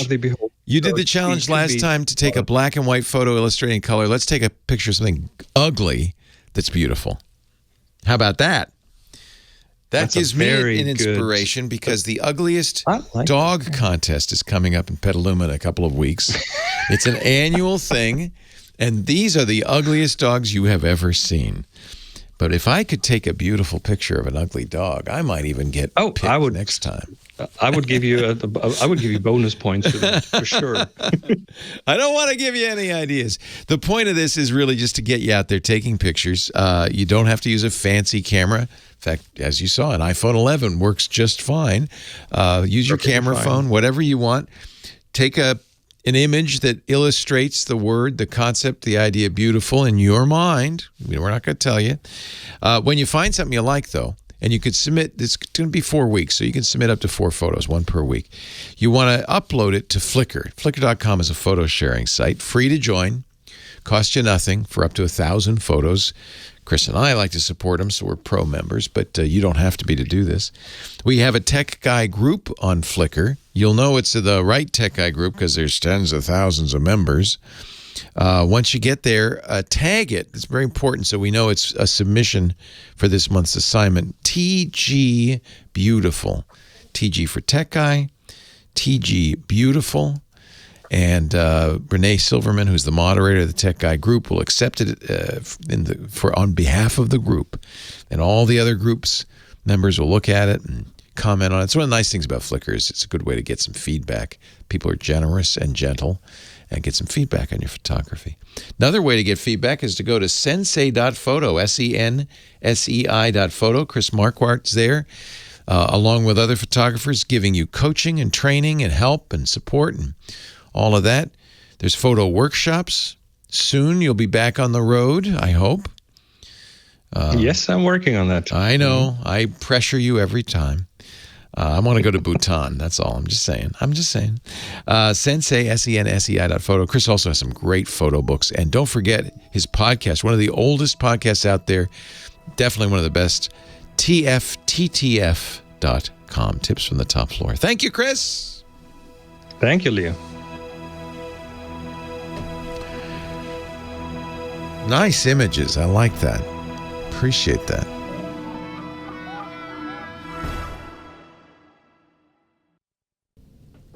I always get a little teary when I hear this. Happy Juneteenth. 8888 Ask Leo, the phone number. Back to the phones we go. David's on the line from another beautiful part of the country, Plattsburgh, New York. Hello, David. Yes, good day, sir. Happy Father's Day to you. Happy Father's Day to you, too. You need to come up here September the 11th. Okay. It's the anniversary of the Battle of Plattsburgh and the War of 1812, of September 11th, 1814. We have a big celebration up here because we turned back the big British invasion from Canada. Awesome. I knew I loved Plattsburgh. Yeah, there's reenactors. Oh, how fun. Yeah. Yeah, well, I love Upper New York State as much as I love Western Mass. They're kind of related. It's all just beautiful trees and lakes, and it's just gorgeous. You're practically on the Canadian line. Well, it's about 30 miles. Yeah. But I'm sitting right here looking at Lake Champlain out my back window here. Oh, how gorgeous. I'm in Plattsburgh Bay. It's where they had the big naval battle. Well, I would love to come out. September 11th. It's an easy date to remember. Yeah, well, they start a couple of days before because there was other stuff moving up to it. They had like 12,000 British troops here. Wow. And then they had a fleet come down. Do they reenact? Is it that big a reenactment? I mean, do they? Well, no. They don't have 12,000 reenactors, huh? No. Red coats. It's not that big. We have a nice free museum about it, and just go on donations, but it tells the history of the battles. Nice. Did you grow up in Plattsburgh? Are you a native? No, I'm not. No, just moved here. Nice. 5 years ago.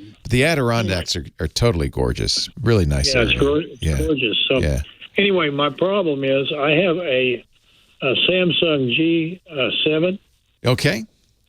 And I've lost some text messages. Oh, no. I wanted to save.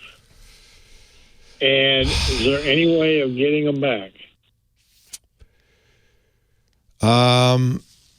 Boy, not that I know of. How did you lose them? Did you delete them?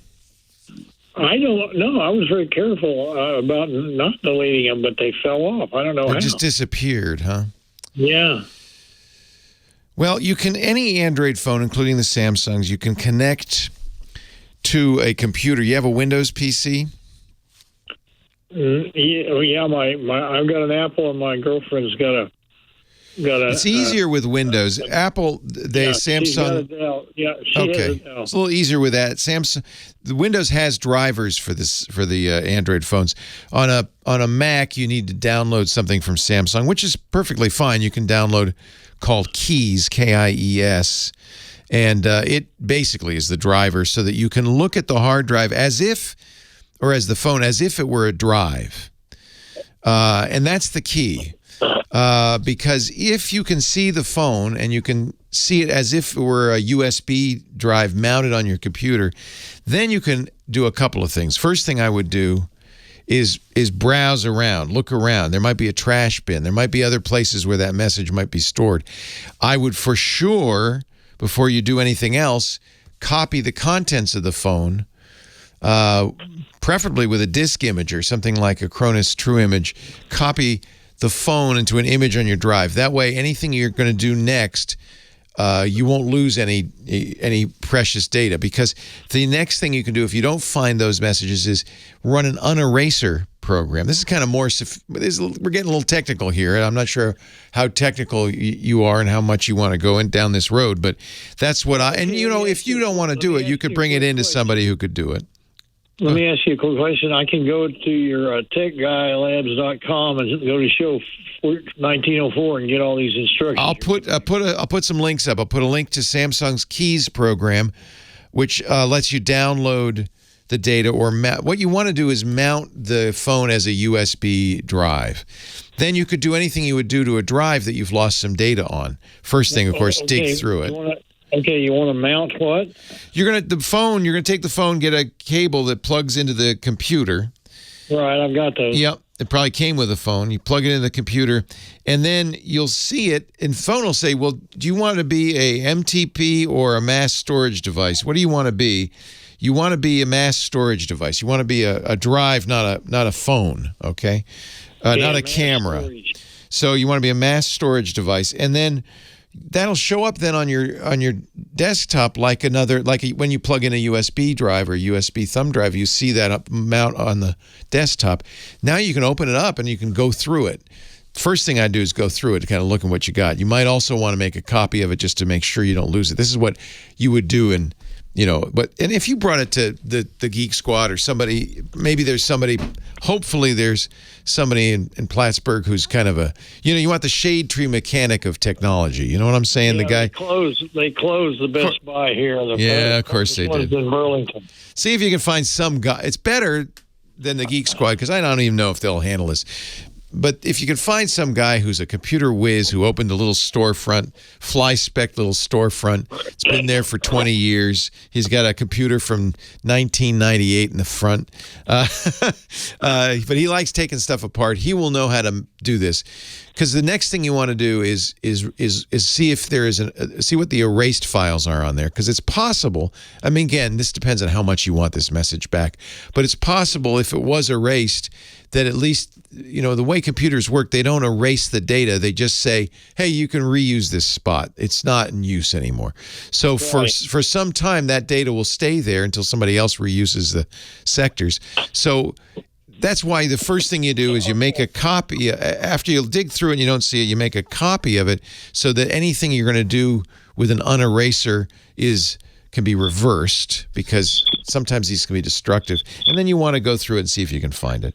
Look, Scooter X at the ready. He's done a little Googling, and he has found, and we will put this on the website, on the techguylabs.com, a company called Samsung Messages Backup that can recover deleted messages. Oh, my golly gosh. So Samsung-messages-backup.com. How to recover deleted messages on Android without backup using Android data recovery. So there's a Mac version and there's a Windows version. Okay, Samsung dash message dash what? Samsung dash messages, plural, dot backup. Dash backup. Okay, wait a minute. After messages is dash backup? Yeah, that's right. Backup? Yeah, we'll put it in the show notes. Yeah. Yeah. Backup. Okay, and then what after backup? .com. And if you go in there, you'll see they actually sell a product, a backup product, but they also have a page, how to effectively recover deleted text messages on Android. So it's in their resources. Easiest thing to do is go to the show notes. It'd take me a little while to get them up there. Micah and our John, Ashley, our team will get those links up there before tomorrow or the next day. It takes them a little time. But those links will include a link to this page. And it's essentially what I told you, but it's maybe a little clearer and simpler to follow these step-by-step instructions. So you can, in fact, mount the phone, treat it as a hard drive, recover deleted files, and that's what you're going to want to do. The nice thing about this, you don't have to take it over to some shade tree computer mechanic. You can do it yourself. It looks like they offer the program to do this. This is their program. Cool Android Recovery, they call it. Cool. They like the dashes here at Samsung Messages Backup. Cool dash Android dash recovery.exe. So, it looks like that'll tiny little program will do what you want. 8888 Ask Leo. Now you know why we have the show notes. Much easier just to put a link up there. Take more of your calls coming up right after this word from your local stations.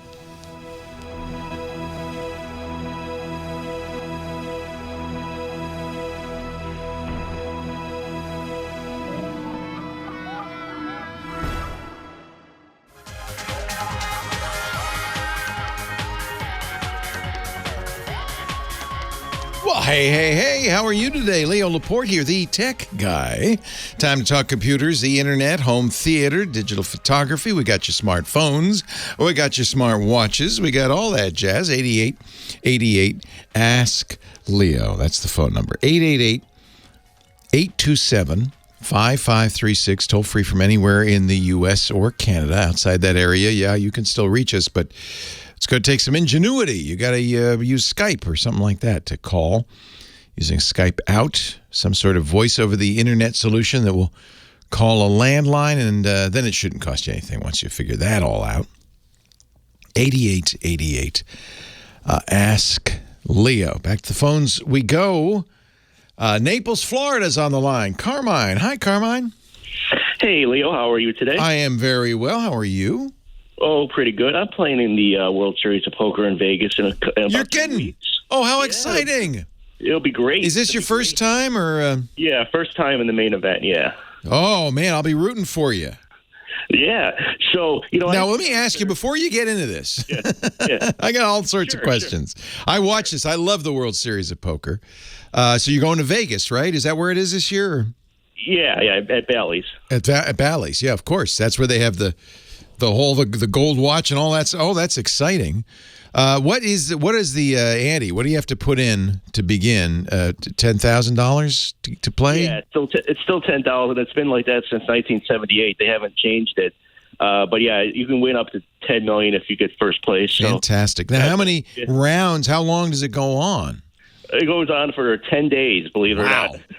Now, did you get good playing at real tables with real people? Because nowadays, I think a lot of people playing in professional poker learned on computers. Well, yeah. So I got into it right after, those sites went down. The DOJ shut down Full Tilt and all that. Yeah. So I actually got into it a year after that. So okay. I have nothing but in person. The real experience. I think I don't understand how you could play Full Tilt poker and learn how to read players, and I think that's so important, right? Yeah, exactly. Yeah, I'm not a terrible poker player, by the way. I can't. You could tell exactly what I'm thinking. But do you have some? Do you going to wear sunglasses, a cap? Are you going to? No. I'm just go how I normally play. It's going to be exciting. There's about 20,000 people from 50 countries or so it's going to be fun. I am so excited for you. Yeah. Good luck. Yeah, thanks. It's not just luck, though. There's a huge amount of skill in this. Oh, yeah, for sure. Yeah. For sure. Great. I mean, So there's an off chance that I might get on TV, and they're streaming it on Paramount Plus, right? Okay.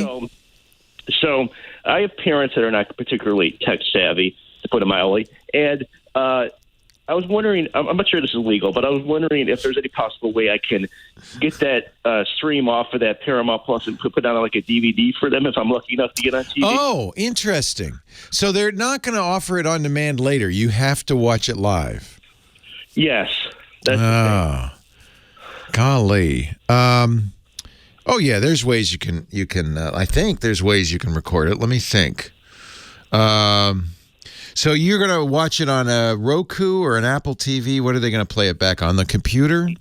Yeah. So, I have a friend's house that has an Apple TV that I can kind of set it up where I can get this downloaded for them. But you can do it on a computer, right? Because if you can, then recording it is easy if you can do it on a computer. Right. I can. So you can log into Paramount Plus on a PC? I think you can. Let me just look. But I believe you can. I love Paramount Plus. I got into it because of Yellowstone, and now I can never leave. Oh, that's an excellent. Oh my golly gosh! Yeah, Kevin Costner, and oh my goodness oh, he's gracious. so good in that. Yeah. So I think you can watch it live on the computer. If that's the case, yeah, you can. If that's the case, there are numerous programs that will take a live stream coming into your computer and capture them to the hard drive. So that's going to be trivial. It would be a little harder on an Apple TV. Let me see. I'm just going to press watch now. And, okay, don't miss out on your favorites. Enable notifications. Watch now. Yeah, you can stream it live. I'm streaming it right now. So that's good. So now all you have to do is capture it. And there are lots of ways to capture a screen. Honestly, any screen recorder will capture it. But there are even, and I'm not sure what kind of protection Paramount Plus puts on there. They probably don't want you to capture it, but there's not much they can do because it's on your computer. So I don't know if YouTube Downloader will work. There are a lot of programs. Let me just see if YouTube DL will work. There are a lot of programs that would do this. YouTube DL is at youtubedl.org. It's free. It's open source. It's designed for downloading from YouTube, but it can download from a lot of streaming sites. This is the kind of thing you're going to want to figure out, obviously, before you leave. How long before you leave? I leave on July 4th, actually. Okay. Wow, I'm excited for you. Do you have a nickname? Are you like the kid from Naples or something or anything? Well, I used to live in Illinois, so I just moved here about a couple of years ago. Okay. So if I make it to day 3 or 4, I think I'll probably be on TV, but we'll see. Oh, this is exciting. Yeah. I would start with youtubedl.org. It is an open source program, so it's free. It downloads, they say, from thousands of sites. That's why they're getting sued in Germany. It's you know what? If you're paying for Paramount Plus, I don't really see it's the illegality is very gray, and you certainly aren't going to go to jail for it. So right. I'm just giving it to my parents. I'm not going to sell it on. Yeah, you're not. If you were, that's what they're scared of. Is that you're going to record Yellowstone, burn it to DVDs, put a blanket out on the lawn, and sell it. And you're not doing that. So I think this is harmless. So try YouTube DL. If that does not work, though, there are literally dozens of programs that will record the screen for because everybody wants to do this, right? Right. So I don't think that's going to be a problem. The VLC might do it. That's also free, another open source project that I always recommend for playing back videos. There's just a lot of programs for that. And Paramount Plus is cheap. I can't imagine that they care that you're going to record this for your parents, honestly. That's great. Are they proud? That's really cool. Are they what? Are they proud of you? Yeah, absolutely. I mean, this is the first time I'm to try. So, I mean, if I get knocked down in day 1, I hope I don't do that. I have a friend that was the first one knocked out. I'm like, it can happen, right? Yeah. So you draw to an inside straight. You got knocked out on the river, and it's all over. Yeah. It's all over. If you playing at the tables, you can have a bad day. But on the other hand, you wouldn't be putting up $10,000 if you didn't feel pretty confident. So. Right, exactly. That's so great. We'll see how it goes. Leo, I appreciate it, and Keep up the good work. All right, Carmine. I guess I'll just look for a Carmine at the tables. There can't be many of you. Yeah, it's just there's not too. I don't think it's a popular name. All right, Carmine, the kid from Moline. We're gonna watch. It's exciting. He's gonna be playing in the World Series of Poker. It's funny. Who would if you'd asked me 20 years ago, you think you'd ever want to watch poker on TV? I'd probably say that sounds really boring. But once they got those whole card cams, and you know what they're holding on to, you can watch them bluff. That's fun. That's so much fun. I played in a couple TV events where they have special cards where they have the readers and some type of chip in the card. I figured now because I don't see the whole card cam anymore, but they do know what the guy's holding. So I guess so that's like a chip. It's like a high tech. That makes sense. That they have in the card. Of course, there's a little RFID in there, and they can read it and they know exactly what you got. That's awesome. Yeah, because sometimes the whole card cam, they do it so fast, you can't see what it is. Hey, good luck, Carmine. That's awesome. I'll be watching. And so will your folks. YouTube-DL.org is a great tool. They are constantly, getting in trouble. It's not illegal. But they are constantly getting in trouble. For a while, GitHub took them down, remember? And they put them back up and so forth. But it's out there right now, and I think that would probably do it. It really, all it's doing, when you're streaming video or audio or anything, those packets are coming to your computer, and the only difference between streaming and downloading is the computer throws them out after it plays it. Downloading, it can play it or not, but it saves them to the hard drive. So a program like YouTube DL just says, okay, I see these packets coming in. Let me just save those to the drive. That's all. Easy to do. 8888 Ask Leo, that's the phone number. If you're playing in the World Series of Poker, if you've got a dog in the Kennel Club show, whatever, I'll help you. Leo Laporte, the tech guy. More calls coming up. Space guy Rod Pyle just around the corner. I love that call. I'm playing in the World Series of Poker. Do you play poker, Rod? Not well. Not How well. are you doing? We had a neighborhood. It's the most fun thing to do with guys because, guys, we can't hang out without doing something because otherwise. Well, that way we could be revolting with a purpose, right? Yeah, exactly. But I used to love my poker night. It was so much fun. I loved that. I'll hop in the car and start driving now. Let's do it. Hey, kind of excited about your rebranding going on. Your album art is not going to change much because we just made it. Yeah, no, that's fresh. But the other stuff looks great. Do you like it? Your logo looks great. Yeah. Yeah, I mean, it's. I love the tech guy. That's my favorite. Well, and they're bold and simple, which is something that's what we're trying to do. Rebranding efforts. Exactly. And you're trying to explain to other people, like, say in certain space nonprofits or something, you're trying to explain to other people, we need to keep this bold and simple, not just so it's quick to apprehend visually, but so that you can stitch it on a ball cap or whatever you got to do, letterhead. And they're like, yeah, but it doesn't tell the whole story. No, it can't. It can't. It's not the purpose, yeah. When I got that advice from a graphic designer, when I was looking for a logo for TWiT, and it was the best advice ever. He said, you got to be able to put it on a ball cap. I said, okay, got it. Okay. And it's not there it's the TV guide entry or the tweet. Right. It's not the whole story. Right. It's just there to elicit an emotional connection. But that's what's been fun about doing this album art. Yeah. Is trying to find, so that we have a great design team, Clutch, they're called. And they have me do a word cloud of the show. And, right. You were saying that on Twig, I think. Yeah. So like this, I said RKO, it's a radio show. And they looked at you like, what's an RKO, right? Wait till you see the Twig thing, because it's very Saul Bass. And Is it? And I heard you say that, and I thought, nobody's going to know what Saul Bass is. I know, but you do. Maybe Designers do. I do. And I think, is somebody calling my name? Laura, did you say Leo? Okay, never mind. You cranky old guy. I thought I heard Leo. Didn't Saul Bass do the James Bond title sequences? But he's best known for what did he? It's like North by Northwest, I think. The right. Very stylized, so stuff. Brilliant. If you look up Saul Bass, you'll see it. But the one, Anatomy of a Murder, the one that when I saw their design, I said that looks like the man with the golden arm, because it's got these weird hands in it, and it came from the word cloud was.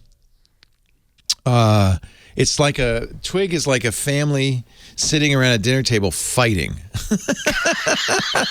Sometimes agreeing. That's pretty good. Sometimes fighting. Yeah. So they made, there's no table, but it's really, I thought it was so cute. It's very retro.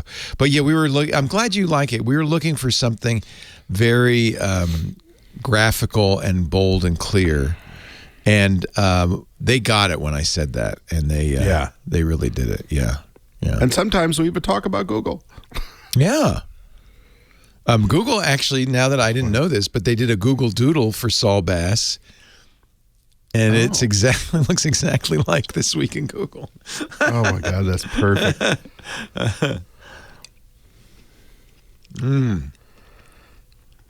Love your shirt, by the way. Father's Day gift from Lisa. Going bold. Oh, okay. Yeah, she knows my taste. Well, I didn't get one yet. I'm going to have to complain to the management around Do you have kids?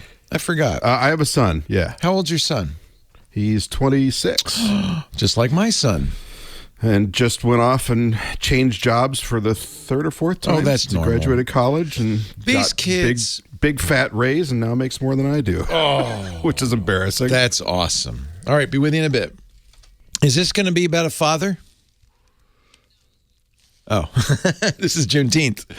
It's confusing. It's Father's Day and Juneteenth, the 19th day of June, the day the slaves in Texas learned that they were free, and a celebration all over the country, particularly for people of African descent, but I think for all of us, we can celebrate. Freedom's a good thing to celebrate, yeah? 8888, ask Leo, 888-827-5536, toll free from anywhere in the U.S. or Canada. Cheryl's on the line. Our next caller from Moreno Valley, California. Hello, Cheryl. Hi, Leo. It's not really bothering me, but it's bothering me. Okay, I got it right. But you know what? Before you go on, a little bit of a bother is a big bother. Yeah, and we with computers and technology especially, there's always these little niggling problems that kind of are there and they bug you, and then it's like death by 1,000 cuts because you get 1 and 2 and 3 and they're too small to fix, but they annoy you, and pretty soon you're just not having any fun. So let's fix this. You just gotta call you. Then you call me. That's what I'm here for. Yeah. Yeah. Okay. I remember a long time ago the phone, some kind of phone, you could like almost touch phones, and the phone number of the person, you could get it on your phone. You didn't have to actually. You just like press the number 2, the long, and then pound sign, and it would dial their number. Speed dial. Okay. Is that what you're talking about? No. Well, that's not what happened to me, but that's a little baby kind of. I took the Uber ride, and it was like an Indian Hebrew guy. And when I got there with my phone, I had another Uber, same thing, got home, and my whole phone was in Hebrew. Wait a minute.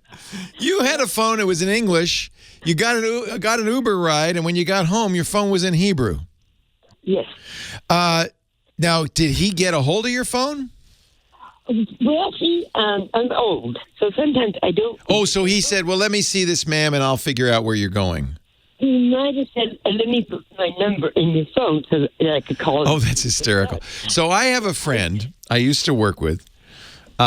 We would do round table shows, and he would sit next to me and say, hey, Leo, can I see your phone? And foolish me, I'd say yes. Every time he changed the language on my phone. Every time. And sometimes he would change it to non-Roman characters like Hebrew or Russian and Cyrillic, which makes it really hard to get it back because you don't know what you're looking at. If it's French, you might be able to figure it out. But good luck with Hebrew. First of all, not only is it not a Roman alphabet, it's right to left. It's backwards. Well, it's squiggles. It's backwards squiggles. It just drove me crazy. It drove me crazy. And he did it every time, and I fell for it. That's the sad thing. I fell for it every time. Now, I doubt this driver. Did he have the phone for a long time? I don't really think he did, because I think I'd remember that. I think I would. Yeah. What kind of phone is it? It's a government phone, a Winco. WIKO. WIKO. Okay. And is it a smartphone? Does it have like a screen on it, or? Yeah, it's a smartphone. I wonder, I mean, it's possible he was punking you. I didn't really because these are Android phones. You certainly can go in the settings. What's interesting about these Wiko phones is it's a French company, and they're very popular in Israel.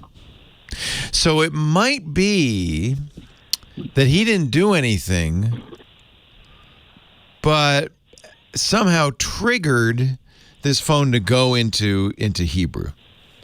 That's hysterical. That is hysterical. I mean, not hysterical to you. You can't use it, right? Can you use it? Well, when I saw it, my mind is... okay, so I went into the languages and I put English. Good. And everything was, but not Google. Google still thinks you're in Israel. The answer would be in Hebrew. Okay, that I can fix.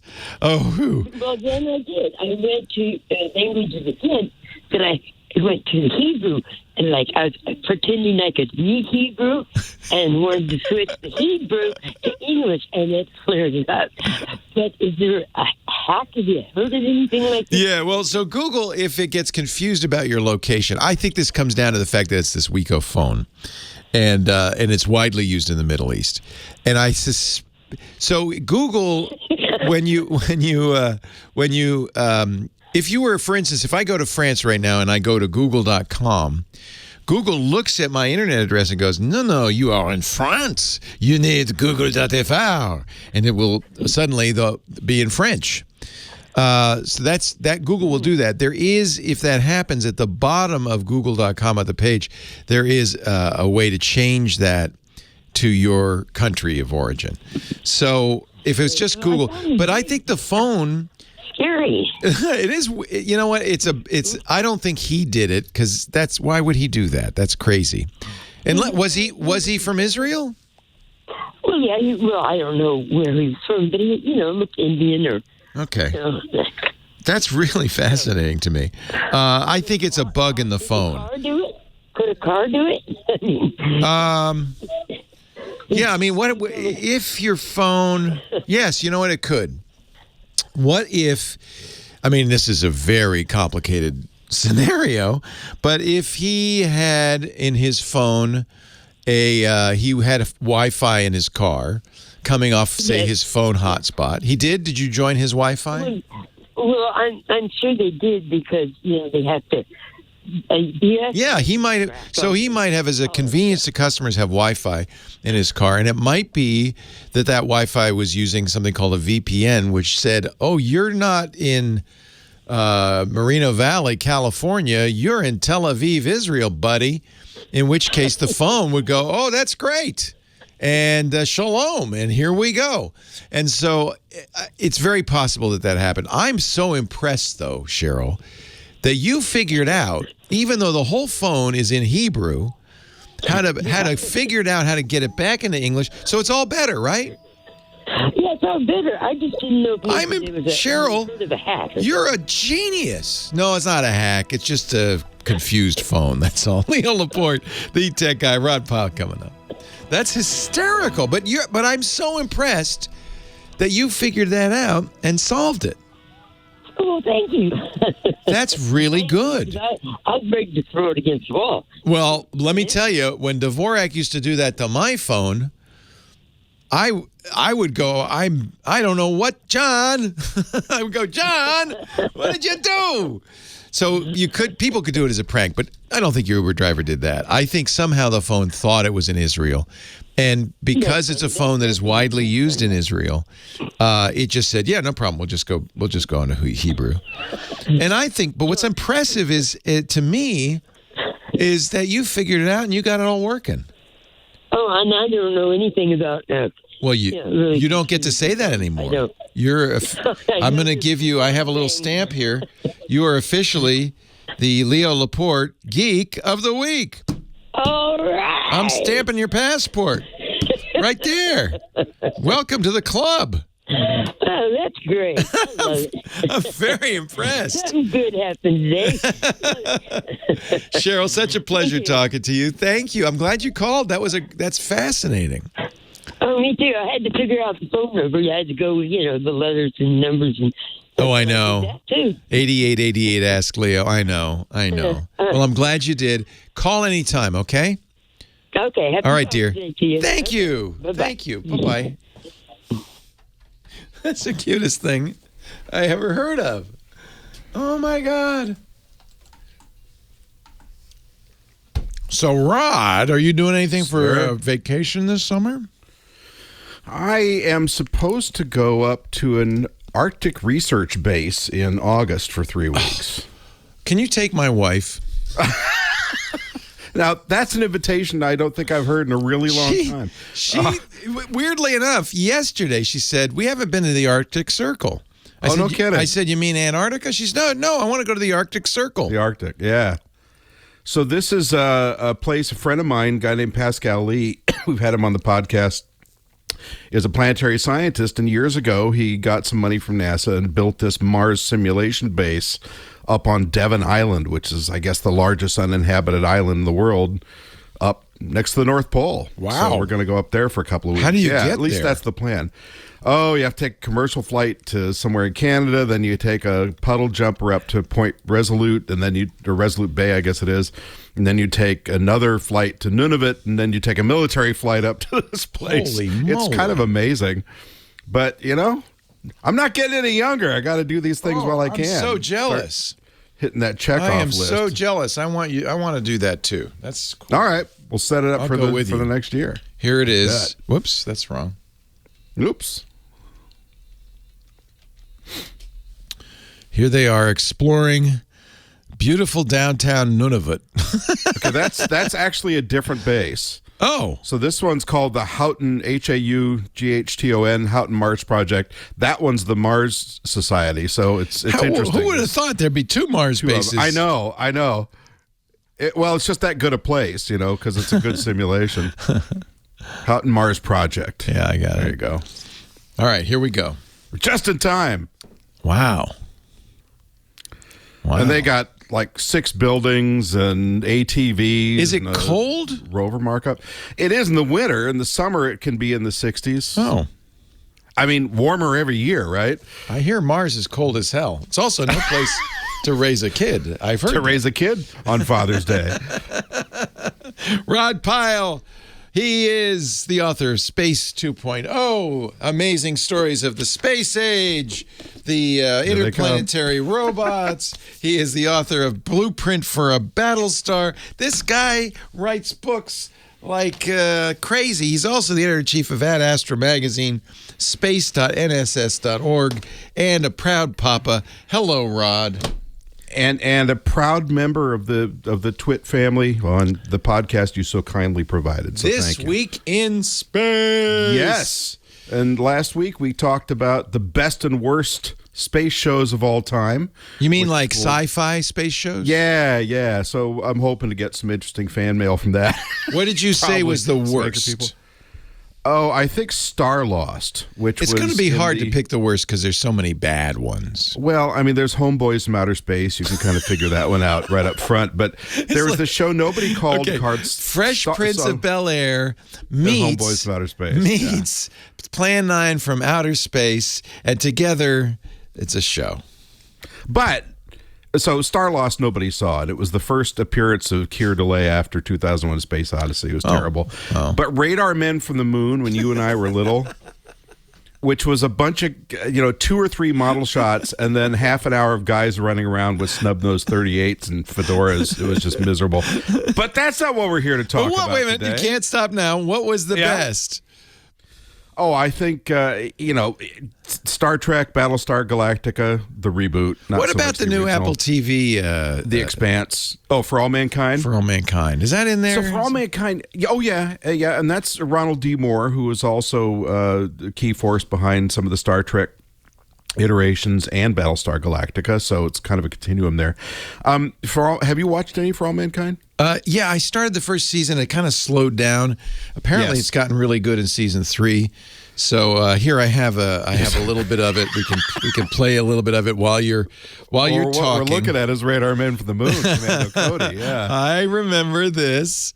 And from that my rocket childhood pack has a dial on it that says up, down, and off. There's only 3 directions when you're a radar man. That simple. I remember this was a serial. I think when I went to the movies, I think it was a serial. And it was Commander Cody and the Lost Planet Airmen. I mean, it's amazing when something's boring, even when you're 8 years old. And I remember as a kid thinking, this isn't how space works. But anyway, you came here to talk about something. Revisionist space history. So that's why it's kind of interesting. It's alternate. Alternate. It's kind of interesting. But anyway, that's enough of that. You listen to This Week in Space. You can hear the whole discussion. TWiT, TWIT.tv/TWIS. And in a couple of weeks, we're going to be talking to a guy who's a big honcho in the Webb Space Telescope. So that'll be neat. Oh, you had Buzz Aldrin's son a couple of weeks ago. You really, you know how to have a good time. So speaking of a good time, yes, segue. The SLS has been rolled back out to the launch complex, the Space Launch System, Artemis 1. So they started another wet dress rehearsal last night. So that's the fueling of the rocket and everything up to the 10 seconds of last countdown. So far, it's working. So I'm crossing all my digits. I think that's good luck if you cross all, both hands and both feet. Yeah. And you can actually watch that live. There's not much to see right now, but once they start fueling, you'll be able to see all the vapor. Will they actually light it on fire and send it up? No. This is just making sure everything works, because we had the previous wet dress rehearsal 6 weeks ago, right? And it sat there for the better part of a month, and it wasn't working out. So they think they've solved their problems. They're hoping to launch in late August, early September, probably September. I have a bet going with Tarek that it will be as late as Christmas, but that's just me because I'm a cynic. So that's good. SpaceX has some news coming up. They got a preliminary sign-off from the FAA for this licensure review they've been doing for their Texas facility called Starbase. We've been waiting on this for, 8 months now, I think. There was a bunch of stuff that the FAA had to look and check off before Elon could do his orbital test of Starship.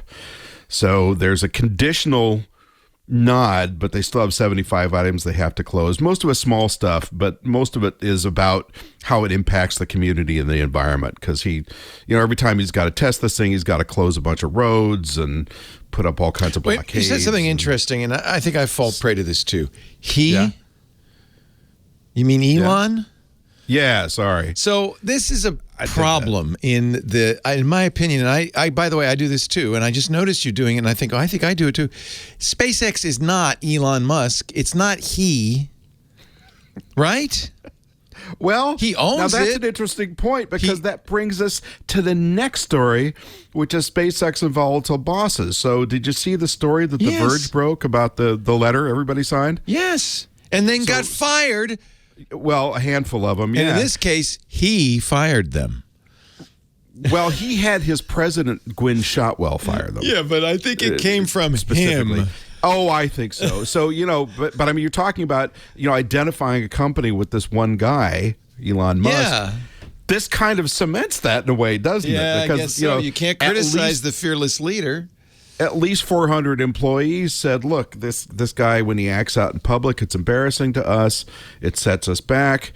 We're not on board with this Twitter thing. 400 employees signed this letter, a public open letter, saying, Elon, you're embarrassing us.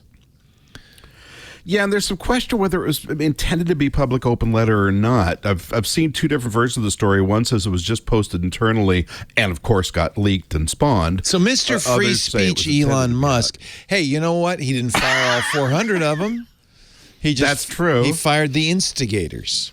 And there's a question as to whether or not this is a workplace law violation, and I don't know enough about that to say. But there was also some discussion of harassment of various kinds. That was another thing, because there is a story going around that Elon paid a settlement. We don't know if it's true. Allegedly paid a settlement to somebody, a flight attendant on a SpaceX private plane that he allegedly, and I'll emphasize allegedly, harassed. Right. He did offer to buy her a horse, so, that was nice. On the other hand, anybody of allegedly prominence, offered to buy a horse. and anybody of prominence is of course going to get sued right, left, and center. Yeah. Settlements are not uncommon, even when it's not considered a legitimate suit, because the companies often just want to move along and get past it. So who knows? I don't want to besmirch either side of the discussion, but I just wish, I wish that would go away.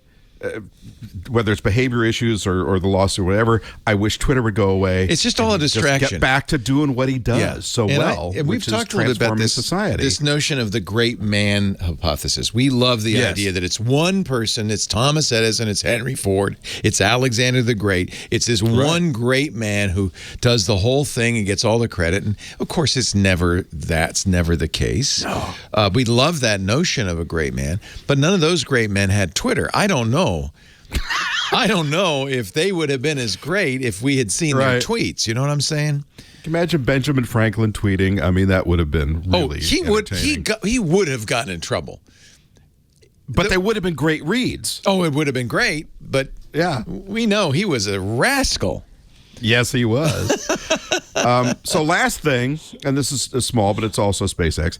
They've launched now 3 times within 36 hours. That hasn't been done before by anybody. Yeah. Yeah, 2 from KSC, 1 from Vandenberg. All the first stages flew back successfully. Wow. And the Friday launch was the 13th time that booster had been used. So that's really they're great. setting up so far for an average of 1 launch per week for this year. He's doing a great job. No, they're doing a great job. Yeah, and there's a lot of they. That's a really good point. Yeah, there's some really, really talented people there. And they work really hard. He's just the guy in the big hat. Yes. Thank you, Rod Pyle. And he doesn't have a yellow shirt, so to heck with him. Space.NSS.org. This is my Father's Day gift. Thank you. Yeah, I like it. Is it linen? It looks like linen or silk or something. It's a very interesting technology. It's stretchy. I don't know what it is. Might be rayon. I don't know. Stretchy shirts and I get along well. Yeah, you need stretchy. For obvious reasons. Yes. Yeah. It's got a texture that's really cool. It does. It's kind of like I don't know what it is. Rough weave or something. Well, anyway, you will never get struck down in traffic. She gets these shirts for me. That she likes interesting textiles, but so do I, because my mom was a weaver. So she gets me these shirts with fascinating textiles, and you know what? I'm embarrassed to say I did not look. It might be bamboo. I don't know. I don't know what it is. Oh, yeah, it could be bamboo. Well, I just realized I'd muttered earlier I didn't get a Father's Day present yet, but I just remembered Sherry did promise me an iPhone 13 Pro Max, so I shouldn't. That's a hell of a Father's Day present. Yeah, well, it's probably Father's Day and birthday, but that's okay. That's a very good one. Because I'm still using an iPhone 8, and it's probably time. It's time.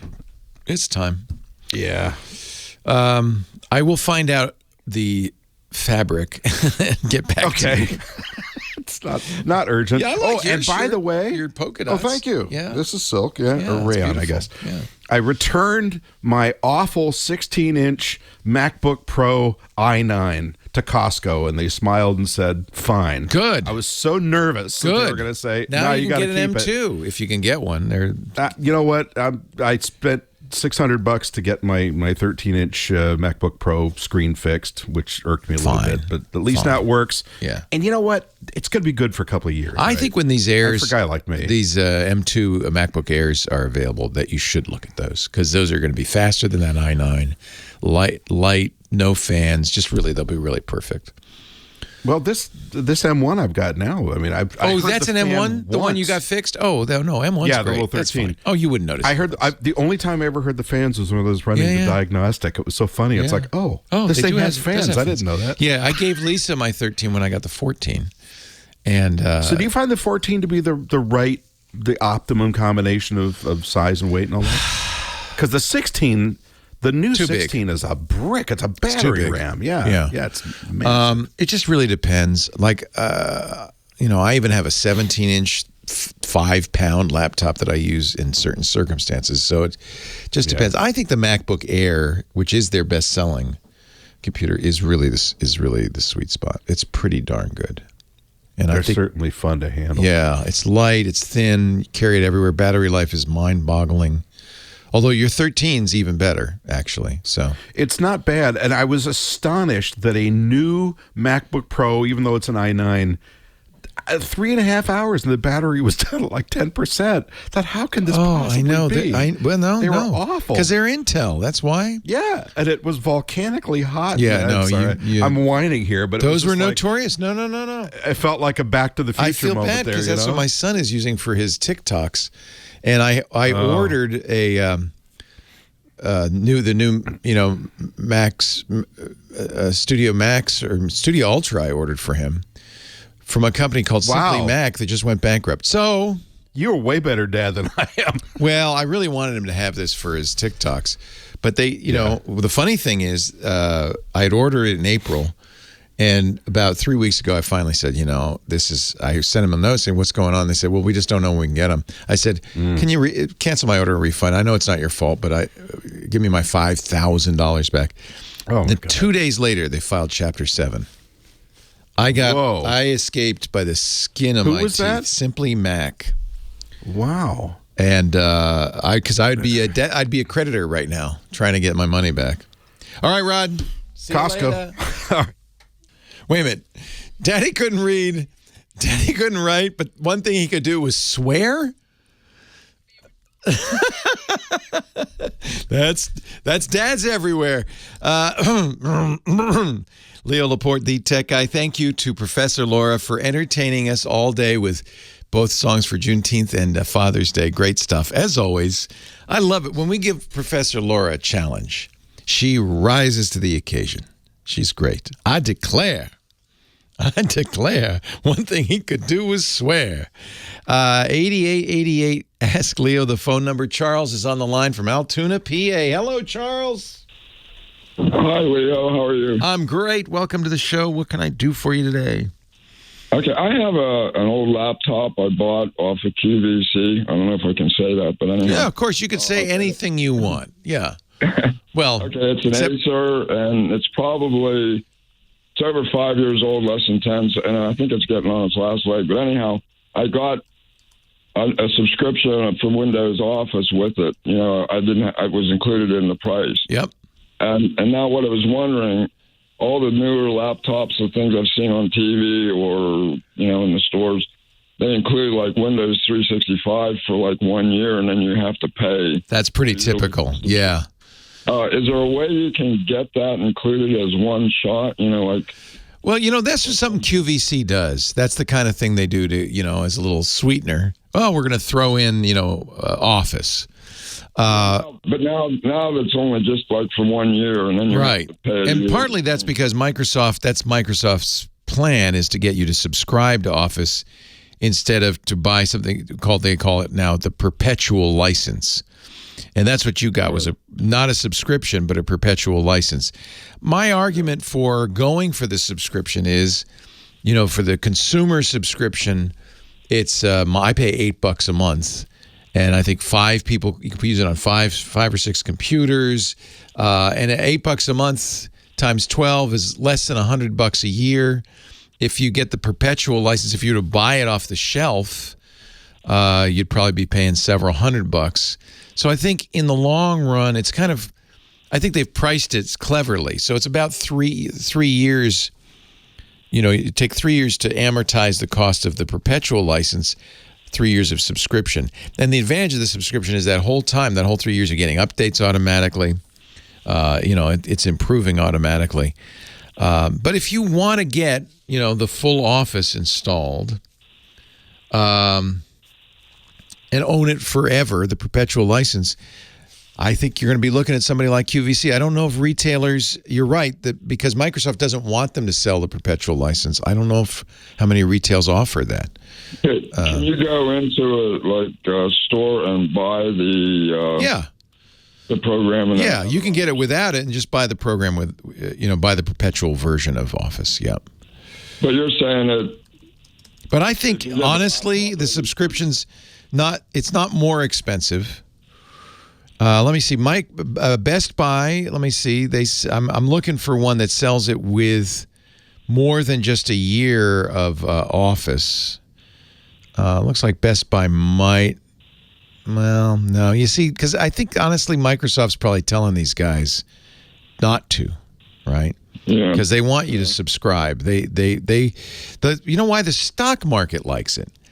The stock market would far prefer Microsoft have a lower monthly fee than one big lump outright sale.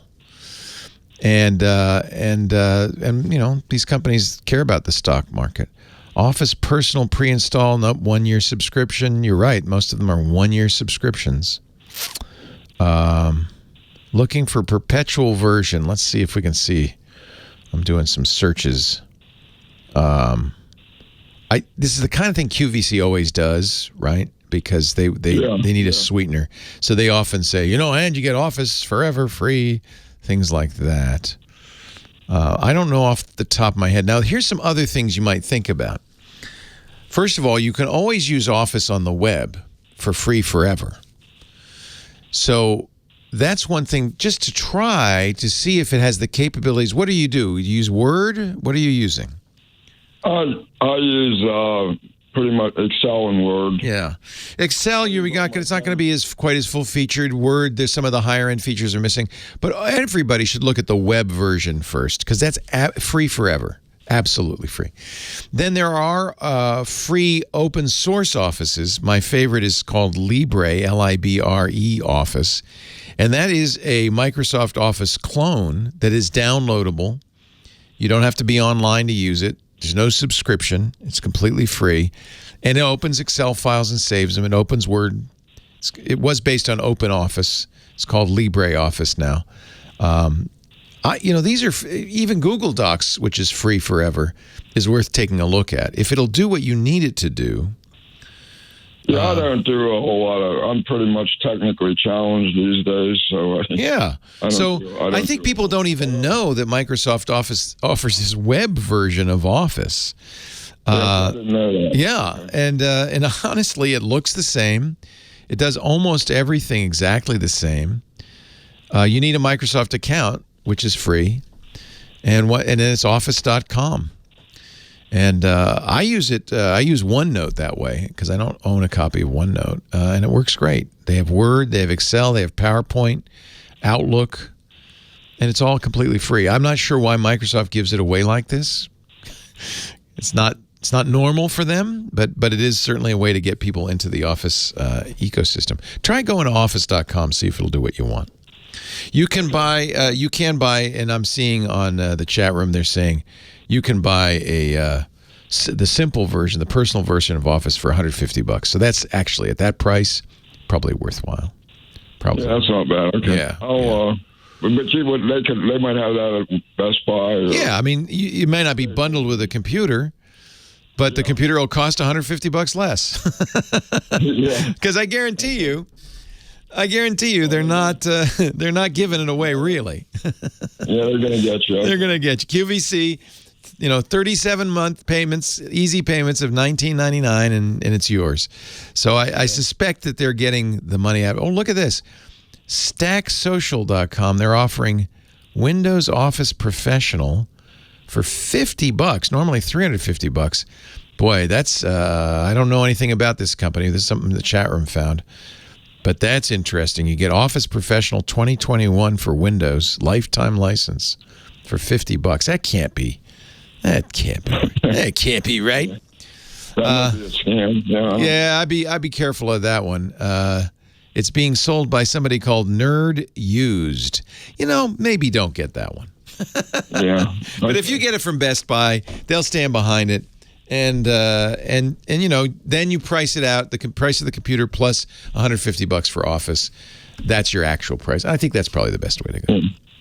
Okay. All right. And I would take a look at the web version. I think the way most people use Microsoft Office, the web version has all the features you need. In fact, some of the features in the web version aren't in the desktop version, weirdly enough. What they do is they take out stuff that businesses need, mail merge or, document revisions and things that are kind of higher end. But if you're just using it to write, you're using Excel to do your bank account or, simple spreadsheets like that, I suspect the web version would be a better choice, to be honest. Or go back to QVC. Ladies and gentlemen, this concludes this thrilling, gripping edition of the Tech Guy Show. I thank you ever so much for joining me. Thanks to Professor Laura, our musical director, doing a yeoman's job on this Father's Day and Juneteenth. Thanks to Kim Schaffer, our phone angel. She's in a cool blue mood today. Look, you look very, very cool and refreshing. I'm talking about you. What? Thank you, what Kim. Did I miss? Thank you. I'm just saying thank you. You're welcome. Thanks to all the hello, wake up. Thanks to all the folks who listened and called. I'm Leo Laporte, your tech guy. Have a great Geek Week. We'll see you next time. Well, that's it for the Tech Guy Show for today. Thank you so much for being here. And don't forget, TWiT, TWiT. It stands for This Week in Tech, and you'll find it at twit.tv, including the podcasts for this show. We talk about Windows on Windows Weekly, Macintosh on MacBreak Weekly, iPads, iPhones, Apple Watches on iOS Today, security on Security Now. I mean, I can go on and on and on. And, of course, the big show every Sunday afternoon, This Week in Tech. You'll find it all at twit.tv. And I'll be back next week with another great Tech Guys show. Thanks for joining me. We'll see you next time.